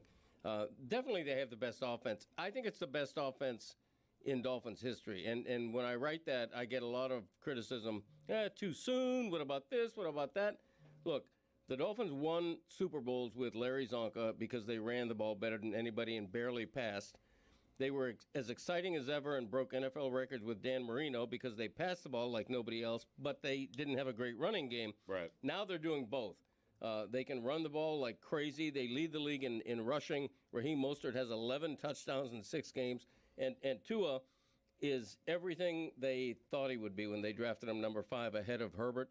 Tua is the favorite in the MVP odds right now. Should be. With great reason. Yep. And I just think this is the most dynamic, well-balanced, inventive, exciting offense I've ever had.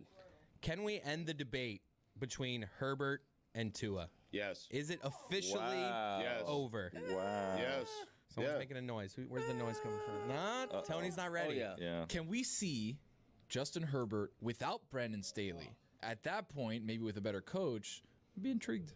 We're going to ask that question about Justin Herbert for his whole career, right? We're Yes. just going to keep asking, like, oh, but what if he was with a better coach? Oh, always. He has the most unbelievable weapons, too. Just like now, C.J.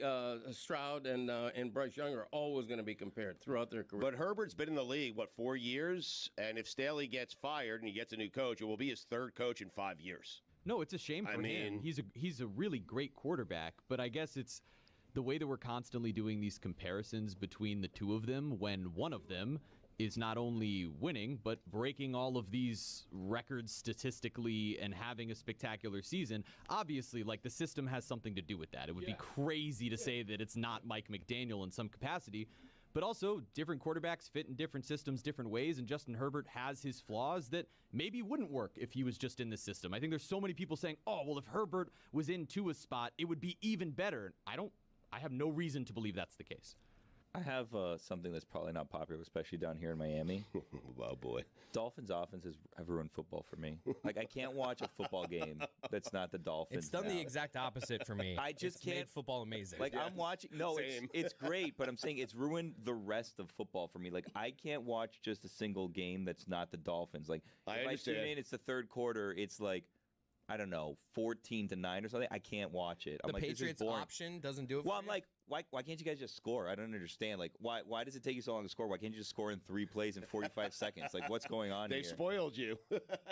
This doesn't make sense to me. I don't get it. Is that what Iowa is like? I can't imagine watching Iowa football. No, we don't score that much. That's crazy. Why Billy, not? they won a game 15-6 over the weekend. But why don't you just try having everyone go in motion You and guys should score throwing the more. ball? Yeah, why don't you just score more? Just get all the fast players in Get the those country. tight ends running early. Yeah, why can't you just do that? I don't get it. There have been so many seasons in the past, so many Dolphin seasons in the past, where if they're behind 14-0 in the first quarter, the crowd is leaving. Everybody's giving up. The game is over. The game is over. Tua was laughing on the sideline after they scored the second touchdown, and I'm like, whoa. Right. Because I thought they were going to come back, but I'm like, I don't know. That's supreme confidence. He You was know what? smiling after the second touchdown on the sideline. When they were behind 14-0, they were still, you know how the odds update now? Christopher pointed this out to me. I didn't know it. When they're down 14-0, they're still a minus 200 favorite to win the game. There was no doubt. And it wasn't just because Carolina sucks, which it does. Right. It's because the Dolphins' offense is, until somebody proves otherwise, almost unstoppable. And like 5 years ago, we were watching Jay Cutler throw passes to Devontae Parker. Right. Like that was supposed to be the height of excitement of the Yes. Dolphins offense since Dan Marino. Yeah, amazing. And now it's this. So this is the best offense. That's saying a lot considering.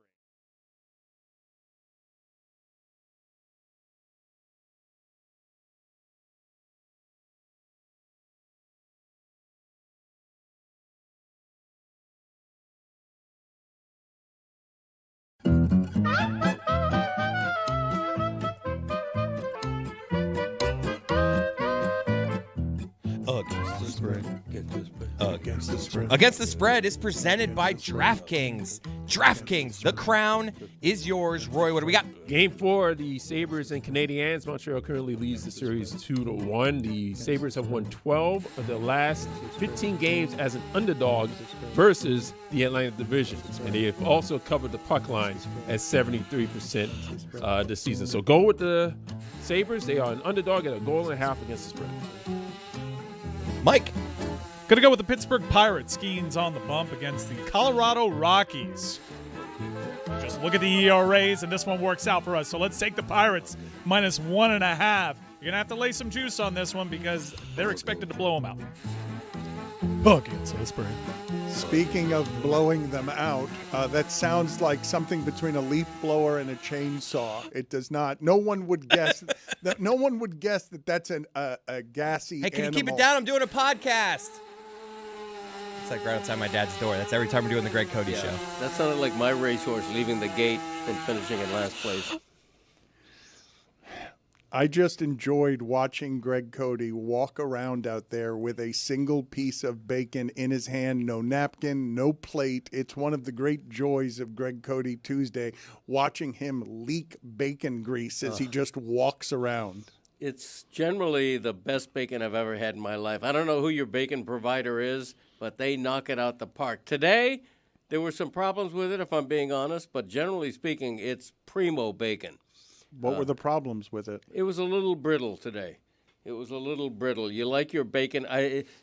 Brittle bacon indicates that it was either cooked a little bit too long or it was a little too thin and couldn't withhold the cooking time. I love a bacon that'll just like disintegrate in my mouth. Oh, bacon has Like, to have give a it- little chew Give to it to me so crispy that it's just like. Oh, I like it burnt. Yeah, I oh, like that. As crispy as possible. Yeah. Greg, you also waited 3 hours after it got here. That's So a it's- fact. Yeah. Jack. Yeah, thank you. You're welcome. Okay. Yeah, Tony's got that right. We've got a couple of things here to promote that are coming up. Roy is doing what I believe to be our most unusual watch-along ever. The Minnesota Wild and the Avalanche. The Wild and the Avalanche are playing at 8 p.m. tomorrow night. Why is that unusual? And Roy in the Hockey Show will be doing a live watch-along of the Minnesota Wild and the Colorado Avalanche. Yeah, it's a elimination game right now. The Avalanche lead 3-1 in that series. We plan on doing these watch-alongs every single week, so we've started with this particular. Maybe a drunk Greg Cody from bowling will pop in. Oh, that'd be nice. Hockey needs the Florida Panthers. All right, It is boring. Yeah, It's not you're as right. fun. That's so much more fun when the Panthers 100% are playing. true. Yep. So that watch-along is tomorrow night at 8 p.m. Something else that's coming up in the future, I'm not going to give you the date just yet because I don't know how this is scheduled, but I am curious whether you guys find it interesting or not. I sat down during South Beach sessions with Brooke and Robin Lopez, the two of them. What'd they say? Did you just talk 2 hours about like Disney? Yes. Yes. Oh man. Yes. That's so exciting. They are overgrown toddlers. It was crazy, okay? It was simply crazy to talk to these giant people who are 8 years old but also have money. So among the details that became interesting are Brooke Lopez has a property in Orlando that's in the Magic Kingdom, okay? He's not only got a house, but each of the rooms in the house have a Disney theme to them, and the home is filled with all sorts of secret compartments and pathways that only he knows about. But on top of that, he also bought his other home in Anaheim right next to Disneyland, because these are the most obsessed Disney adults that I have ever met in my life. What are you shaking your head about, Zaz? Grow up. Home in Disney with. You're a fan of professional wrestling. I don't have a secret pathway into WrestleMania. You should. But if you could. You would if you could. Oh, I've seen on social media of this Golden Oak. It's like these like insanely like mansions that are on the property. It's like the most exclusive thing you could have. I would love to see this house. They were totally obsessed with Disney in a way that I found both charming and super unusual. It begs a question. The Disney Corporation, sells property. Yes. Within its. Yeah, there's places where you could live. Some are adjacent to hotel properties. There's an entire town, I believe, called Celebration. Yeah, I think it still exists, but at one point they were going to make like... They punted? They did punt. But I don't mean that it's adjacent to Disney World. I mean, it's no, it's on the within property. It's right next to Fort Wilderness, and he will indeed just simply say to his wife, I'm going to go over to the haunted house real quick, and then just go there and then come back. They're Cuban, right? Yes. You talk about that? A little bit, but they don't know much about their heritage, although afterward they were asking me all sorts of questions wanting to know about their heritage. And what'd you say? Well, I was saying go over to the Freedom Tower when you're across the street from the arena right Perhaps there. wait a couple years. You can find out everything it is that you want to know about our people because they don't have a lot of links to it. We did a lot of good stuff from California, and that is one of the things that we did. I learned during the break something that I found fairly shocking. Chris Cody and Roy revealed this to me. And Roy, I don't know the context of what it is that you guys were talking about that revealed this about Chris Cody. Yeah, Chris asked me what the sound from the first down for the Dolphins games were, and I said it's just a noise I've made throughout my entire life. It's just like I just did it. Hoo-wah! Yeah. And to me, that's another Miami Dolphins first down. Well, let's find out. Let's find out if your dad knows, because he's not a real moviegoer. Instead of impersonating the sound, do you have the actual sound? Greg Cody, do you know who's making this sound? I do. Clark Gable. Come on. It's the famous actor. Rock Hudson. Oh, this is great. He doesn't know it. No, it's the famous actor.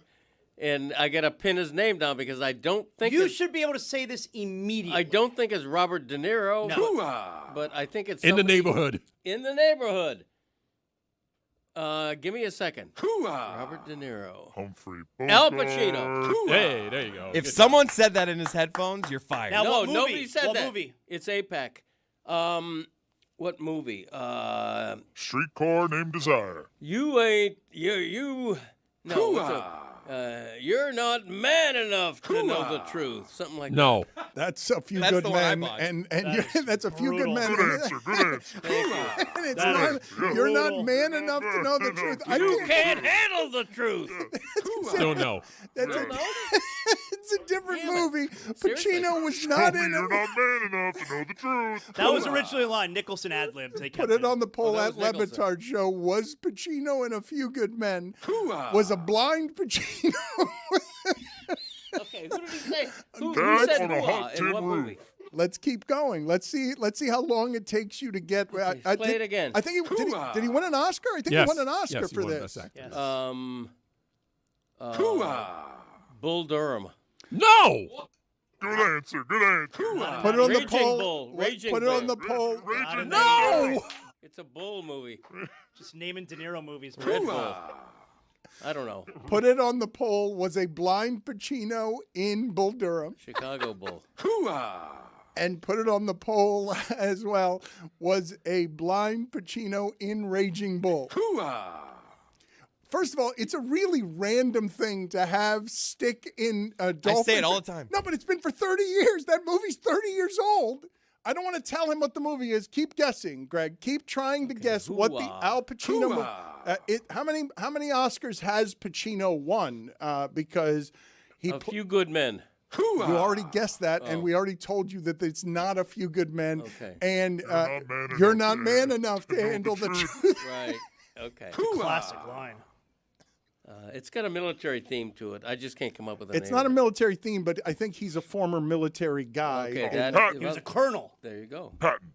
Colonel Sanders. I don't know. I'm never going to get it. I don't know movies. Wow, it's his only Academy Award. the Greg doesn't know scent movies. of a Woman. See? I told you I was going to get it. your son had no idea where that sound Where I was get it from. from. This Oh, is really? 2 generations of idiot. Pop No. culture idiot. I knew it was Al Pacino. Greg, you cannot You listen said to De what you Niro. just did for the last 4 minutes and say that that is some sort of expertise that you're bragging about. First of all, I speak for moviegoers in general. Al Pacino and De Niro are always interchangeable. They're always mistaken for each other. They're the same person. De Niro could not have been the devil. They've won the same awards. They're like the same people. They were only in one scene together, like in their movie careers. I know, but they're parallel lives, and you know it. Put it on the poll. Do you often confuse De Niro and Pacino, and you know it? At Le And you Batard know it. Show. You're going to have to wait for that one. Exactly. That was staggering. Even by the standards of the Greg Cody Show featuring Greg Cody, where your son Michael asks you movie questions and you flail and fail and get them all wrong. Even by those standards, that was an amazing amount of ignorance. I said Al Pacino. What more do you want from The me? big story Brain beating me. from basketball last night, the big story doesn't get to be the overwhelming metronome excellence of OKC. It's that LeBron is eliminated. Another promotional item, we are doing a 6-part series where we talk to Amin and Izzy, and we're doing some stuff that begins today in the feed where we sort of celebrate a amazing career. I don't think anyone thinks it is over, but I don't want to get numb to what was just accomplished, even though he was swept in the second round and swept by a sneaky dynasty. They're going to end up being a sneaky dynasty, right? Even if they don't win it this year, they're going to end up being a sneaky dynasty. I think you're probably right, but we were saying the same thing about Denver after 23. They haven't come close to winning again. We were probably saying the same thing about Boston after 24, and they haven't come close. I agree. I think this does feel different. Oh, but OKC can lose to the Spurs, and I don't think too many people would be that surprised given how bad OKC looked specifically against the Spurs. But they're just going to be great for a long time because nobody's built like that. Nobody's built to have everything locked in and young and affordable, and they did it in a market where the rules favor them because they can lock people into contracts where they can't use their free agency to get out of the city because the success is going to be too large. It's kind of amazing what they've done in a small market there to revamp the entirety of the engineering of how you construct a roster. And I do think, to your point, I think if you're a San Antonio fan, a Wemby fan, your biggest fear is that we're good. We should have the budding dynasty, but instead it's going to be that guy from that city. I think OKC. You're looking at OKC as a roadblock right now. If you're San Antonio, Yeah, but you say that as if there's, supposedly this small window for San Antonio. Like Gilgeous-Alexander's really young. Wembanyama's even younger. They could be battling out for titles for the next 10 years. Like San Antonio's going to win some. Yeah, I thought it was interesting. Yesterday we were talking, and Amin is saying that Anthony Edwards and Wembanyama have a chance to be the new Magic and Bird because they're so different, and it's just personality clashes. But I think the new rivalry is going to be SGA and Wembanyama because what are you shaking your head about, Tony? Not enough personality there for SGA? It's not that. It's that he's just droning excellence, and you don't really get a lot from him. I think the more interesting rivalry in that mix is actually Chet versus Wemby because they've been growing up together, playing in all these under 17, under 16 games where they've got an actual rivalry between each other where Wembanyama kind of always wins and always gets the edge on Chet. So I think that's the one to look forward to in that a specific one, but Wemby's just going to be the aim for everybody going forward because of who he is. But the rivalry cannot be with a second best player on a team Agreed. when there's an MVP on that team. But he's got nothing to say. Pretty big game tonight. Like that's Huge Spurs, game. Big game, not a big game. If we were doing big game, not a big game right now. Spurs, Wolves. Big game. We're not doing big game or not a big But game. if we were. But yesterday, But if we were. right when we left the show, okay, Amin was wrong and we were right. They did not suspend Wembanyama for any more time, even though they might have suspended any number of players other than Wembanyama for another game. But what you can't do, if you're that league, there are absolutely a different set of rules for Wembanyama. When you're that close to being face of the league, there's no way you get suspended there. Any number, the punishment there is about, or the lack of punishment, isn't about the crime, it's about the criminal. In that particular case, that one guy might be him and LeBron maybe Steph too, as somebody who can get away with that. No one else in the league gets away with something that dirty, because I'd argue that's the dirtiest playoff thing I've seen since Draymond got ejected for a game because he wouldn't stop kicking people in the junk, and he's got a resume filled with kicking people in the junk. They had no problem suspending Draymond and really altering forevermore a legacy series. Well, they didn't suspend him. Like, he accumulated technical fouls. If he hadn't accumulated technical fouls, I don't know that he'd have been suspended in the finals. You don't think so? Draymond Green, I believe, has such a history that he's on the other end of the spectrum, more likely to be suspended than anyone else. Wembanyama is less likely to be suspended. I was honestly surprised that they threw him out of the game. I was honestly surprised. I know it's dirty. I'm not questioning how dirty it was. I'm talking about the player involved. The player involved has a different set of rules because of his level of importance to the entirety of the league, not just the franchise. But we can't do that, right? If you're going to cock back, look around, and then throw an elbow to somebody's neck at that speed, that doesn't matter who you are. You need to you get a flagrant 2 and get tossed. You say that, but any other player in the league, except for a couple, gets suspended for tonight too. Like, that was that flagrant, that dirty. How many NBA games have you seen where you've seen that? Regular season or postseason? You got swinging elbows all the time. You don't get swinging elbows that catch somebody in the face. That's not something you see all the time. It's really rare, especially in today's NBA. It's rare. I thought it was fair. I thought it was fair to eject him with a flagrant 2. I didn't think he needed to be suspended an additional game. There was no grievous injury caused by it. I think it's fair, but I agree with Dan. The reality is, you don't want to, if you're the NBA, you don't want to change the whole tenor of the postseason by suspending a guy like that. He brings up something interesting, though, because that's happenstance that there wasn't a terrible injury. But if there had been, does it change this conversation at all? I think it does. Yep. So you're playing the result there. It's not the crime, it's correct. the results. I think of, so. Really. So That's you got, reality, though. Okay, so if I shoot you, it's a different crime if I miss you than if I hit you. You know what I'm saying? If you throw an elbow and it causes just a minor injury, the guy's hurt for, he's down for 10 seconds. It matters. That's one thing. Yeah. If the injury will cause him to miss the next game. You guys are that's different. saying that it matters, but what I'm telling you is the fact that there wasn't a terrible injury there is totally random. Like, if I tell you that size of a human being throwing that elbow at that speed injured someone seriously, you'd say, yeah, I think that's probable if that catches somebody in the face. You're telling me, what you guys are telling me is if Naz Reid had simply gone unconscious, never mind make it a major injury, just never mind something that impacts the rest of the series where Naz Reid can't play, just the visuals are Naz Reid is on the floor now and he's unconscious, then you're telling me that is a Game 5 suspension that changes the nature of that entire series. Yeah. Dan, how many times have we seen somebody do a spinning elbow in MMA that hits somebody in the temple and knocks them out absolutely cold? But it's random. What I'm saying is Wembanyama's lucky that that's not what happened. Wembanyama's lucky that he doesn't have the stain on his resume that is the video forever of a 7'3" dude purposely throwing an elbow and hitting someone in the face with it. There's a lot of tinfoil hats surrounding this decision from the NBA. Did they even make the right call for what's good for the NBA? It might have been in the NBA's best interest to suspend Wemby. You have the moment with him coming back. Because you think it's going to be payback now? You have that storyline hovering over this. You have Minnesota winning another game in this series. You have the Spurs one step closer to elimination. I think it ratchets up the drama in this series. I don't think it affects the ratings whatsoever. I think, if anything, you get a bigger number for Wemby's return. Remember, Jokic almost killed Markieff Morris. Basically ended his career. Not playoffs, though. 1 game suspension for Jokic.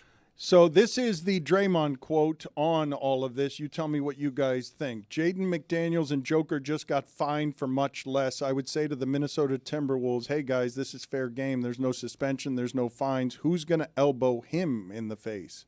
Because what he just did was set a tone. Fair game. Dexter Pittman game. Get in there. You got to reach his face. Yeah, I was about to say, you got to really give it one of these to get up there. Is there a player in the league who can throw an elbow and actually hit Wemby in the face? Gobert. Is there? Gobert's up there. It's still going to get up there. It's still going to look super intentional. Yes. Put it on the poll at Le Batard Show. Is there a player in the league who could successfully elbow Wemby in the face? You got to uppercut him on your way up for a board. getting the Close board. hand Yep. board. Yep. And just kind of. Little chicken wing. That's what we call chicken wing. Do you guys? I feel like Wembanyama needs to be larger than a chicken wing. A little chicken wing isn't Turkey wing. what. It's not what.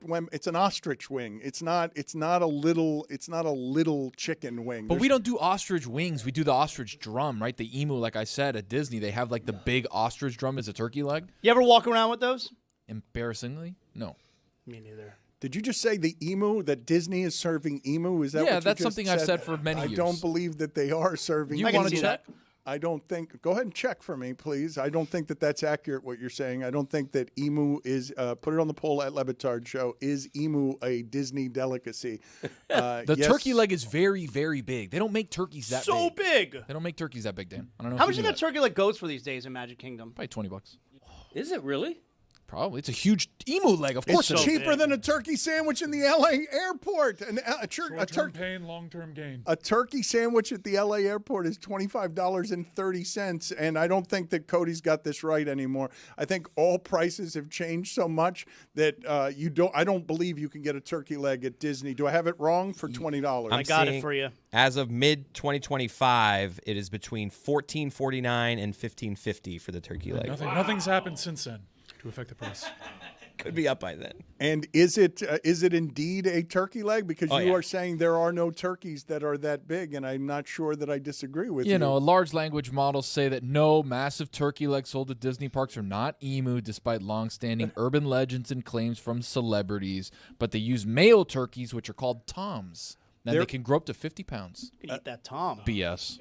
There were a couple of funny things from the OKC Lakers series. One of them is Caruso ended up getting 3 fouls in 16 seconds. That's a little bit difficult to do. But also funny during one of the games is DeAndre Ayton allowed 2 offensive rebounds, and you see J.J. Redick on the bench just complain, go sit down and complain after he allowed 2 offensive rebounds. He said to his fellow coaches, mumbling under his breath, I can't play him. I can't play DeAndre Ayton. Dan, this guy is out of the league in a couple years. He stinks. You know, yesterday he was putting out this video of his new bling. Okay, he's got this massive chain that he had made from Dominatin'. That's the nickname he gave himself because no one would watch him play and say, your nickname should be Dominatin'. So his nickname is Dominatin'. You show off the bling. Not only is your team down 3-0, and you're out there showing off your Dominatin' bling, in Game 4, that night, you get swept. 6 points, 3 rebounds. This guy sucks. Dan, he is a terrible player. What are you on about with DeAndre? What did he ever do to Oh, you think he's a good player? I didn't say he was a good player, but you've been on him the entire time. I like good players. I dislike bad ones. Okay, but he tells you he doesn't really care about what you think. Did he say that? He proved it by showing you the ice. That's why he's going to be out of the league in a couple years. Let's put up the bling again. You just reminded me of Stugotz because you didn't finish a thought. You just stopped in the middle of the word bling and just went blah and moved on to your next thought. But that dominating looks like domination. Yeah. It looks, I don't know who. Play on words, Dan. I know, but what I'm saying is what I'm presently looking at, I don't know if it's my eyesight or not, but I would have said that says domination, not dominatin'. I would have said. Greg Cody, you would say what to that particular piece of blah? Yeah, I didn't look at it carefully enough. It says dominatin', but with a Y.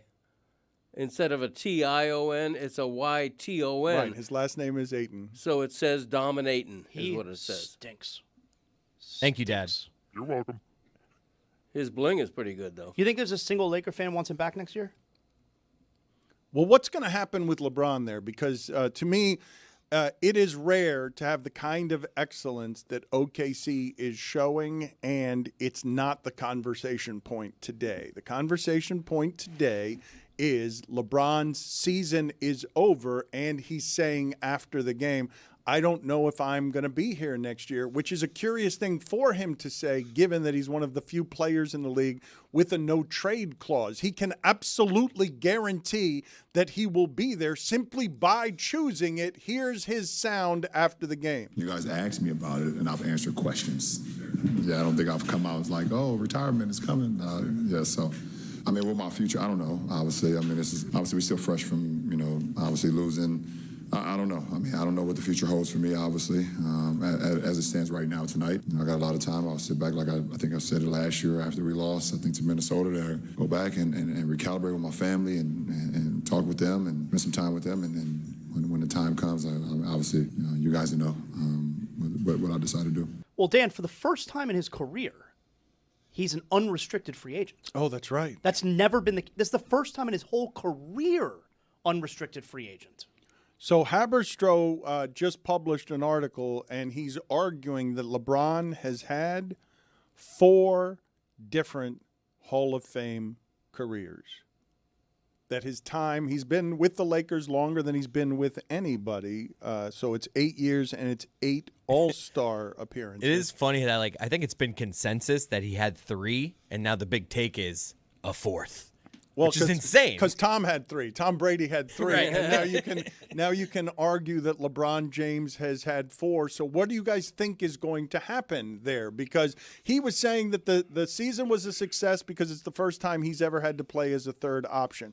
I'm not articulating it well when I tell you that I believe, even though he's been the most covered American athlete for the last 20 years, pretty much nonstop, I still think his career has been underappreciated because we keep comparing it to Jordan and we keep making it something less than Jordan when he's presently doing something that Jordan could not even aspire to do, in that he's the oldest player in the league and he's still part of the relevant conversation. It's not Kareem Abdul-Jabbar scoring 10 points a game in his 40s. He's still somebody that I would assume any team in the sport would like to have him, would like to put him on their team. That's what's amazing to me and so admirable, is that it's not just the longevity.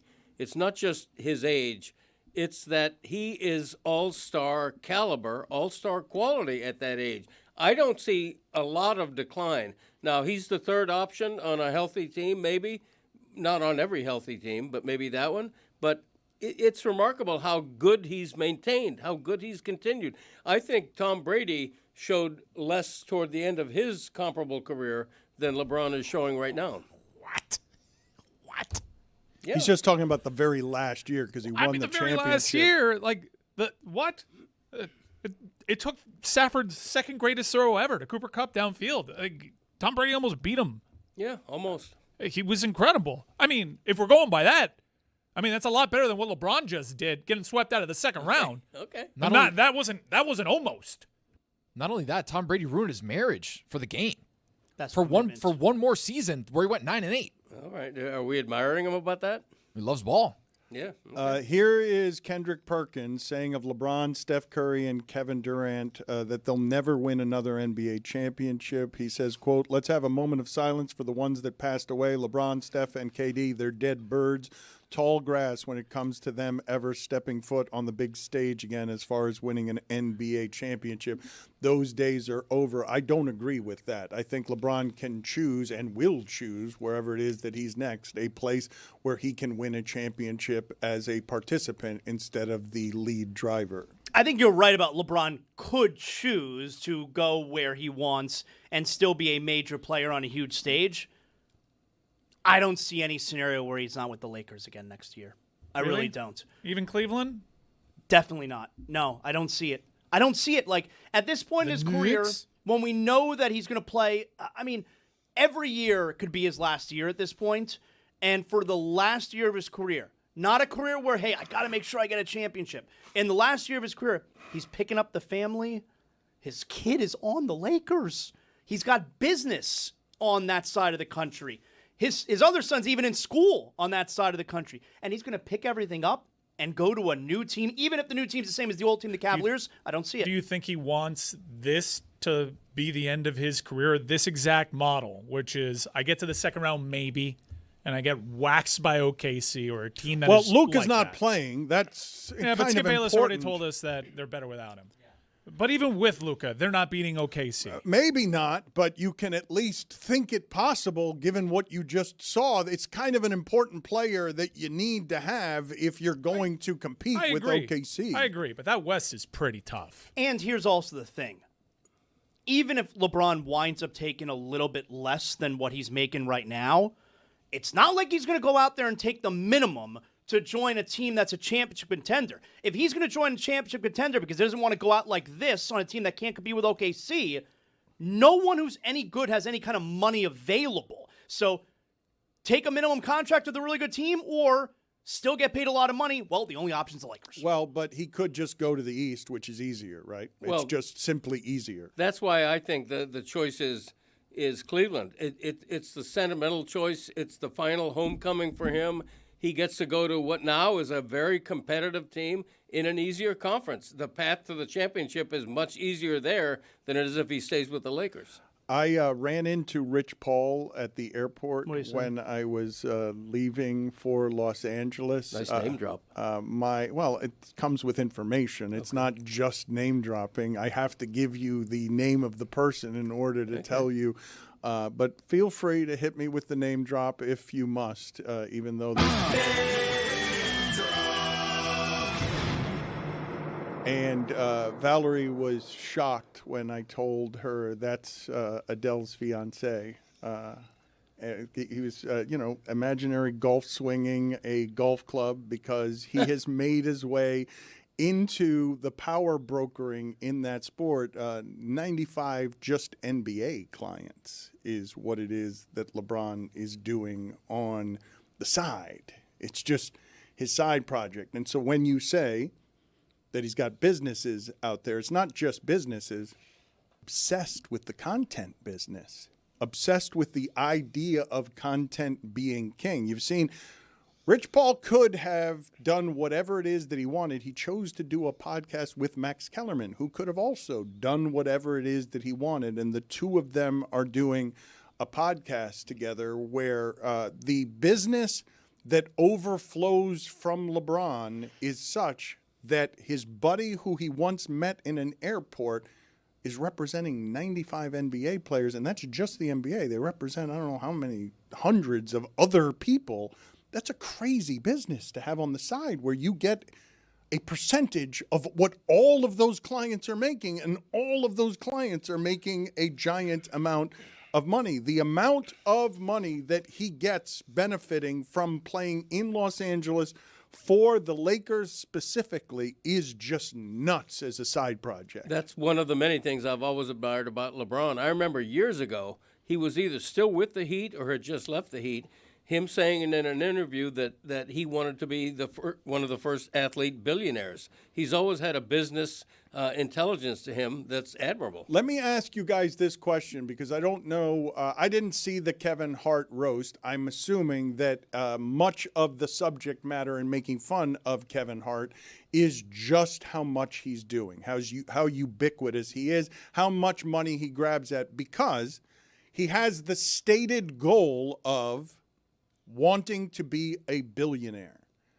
And to me, that strikes me as a curious goal for someone like him because it puts him on the road a ton. It makes him do an extraordinary amount of work in order to try and get there. And I ask all of you, do you guys really think there's that much of a difference between whatever your life is at $800 million or $600 million or $400 million and $1 billion? Do you think that when Kevin Hart becomes a billionaire and arrives at whatever the goal of that destination and that journey is, it's just numbers in an account. It's basically him and a couple of financial planners who can celebrate, got it. It's like that Bo Burnham song about Bezos. You did it. You just keep making more money. No, it's about the brag of being able to say I'm going for that much money. It's not about actually getting it. It's like if I'm saying I'm going for a Billy, then you know I'm impressive. I think what Dan is saying is rooted in reality. You take the temperature of the current goings on, and it seems like all the wealthy are pretty good, just chilling with their $800 million and not adding to it. Usually when people become billionaires, they stop right there, too. They don't try to become trillionaires. My larger point is As a goal, for me personally, as a goal of becoming a billionaire, to me, it's just your life goal is just a round number. Like your life goal, like 950 million, and you failed. Like that's not good enough. That's you have why to. you're there, pal. And Elon Musk is going to Mars. Yeah. I don't get it though. Like What's your goal? Power? Do you like power? A Pulitzer. You won that already. Congrats. Apparently, my dad won one, as I'm seeing on his note. Oh yeah, I mean, I don't brag. What, this thing? I didn't want to brag, but I got this in. At least you have it at the right angle. I got this. No in, camera can see what that is. I You're a got this in professional certified- broadcaster. Real deal, Holyfield. I got this in the certified mail the other day. I got to have it framed, obviously. But I'm so grateful to the Pulitzer. What does it say? It says Greg Cody wins Pulitzer, new category, best catchphrase countdown. Now, I didn't even realize that was a Pulitzer category. Apparently, it's brand new, and I didn't even know that I was being considered for it. It's such a thrill. It's such a thrill, and I'm happy about it. But I'm not going to mention it like Amin Al-Hassan at every opportunity. You don't think shifting the list from 50 to 60, that didn't affect the Pulitzer? You still got it? We shifted it afterward. So the Ooh. Pulitzer Committee should feel even better because now their prize to me is being aggrandized. You guys know, right? We mentioned yesterday that Pablo Torre has now arrived at Apex Mountain for self-importance, self-regard, and Pablo keeps telling people that he's going around like Anton Chigurh style from No Country for Old Men as soon as he gets that Pulitzer coin, and he's just going to flip it in front of billionaires. He's actually saying that to people. A valid criticism from Chris. What? You just added to the original list. That's not impressive. Pablo made 10 episodes. You just printed a piece of paper poorly, and your graphics department needs some help there on what it is that you did at your old fax-style printer. Okay, first of all, This is a new and improved Dan Le Batard Show with the Stugotz. Gamble on by DraftKings.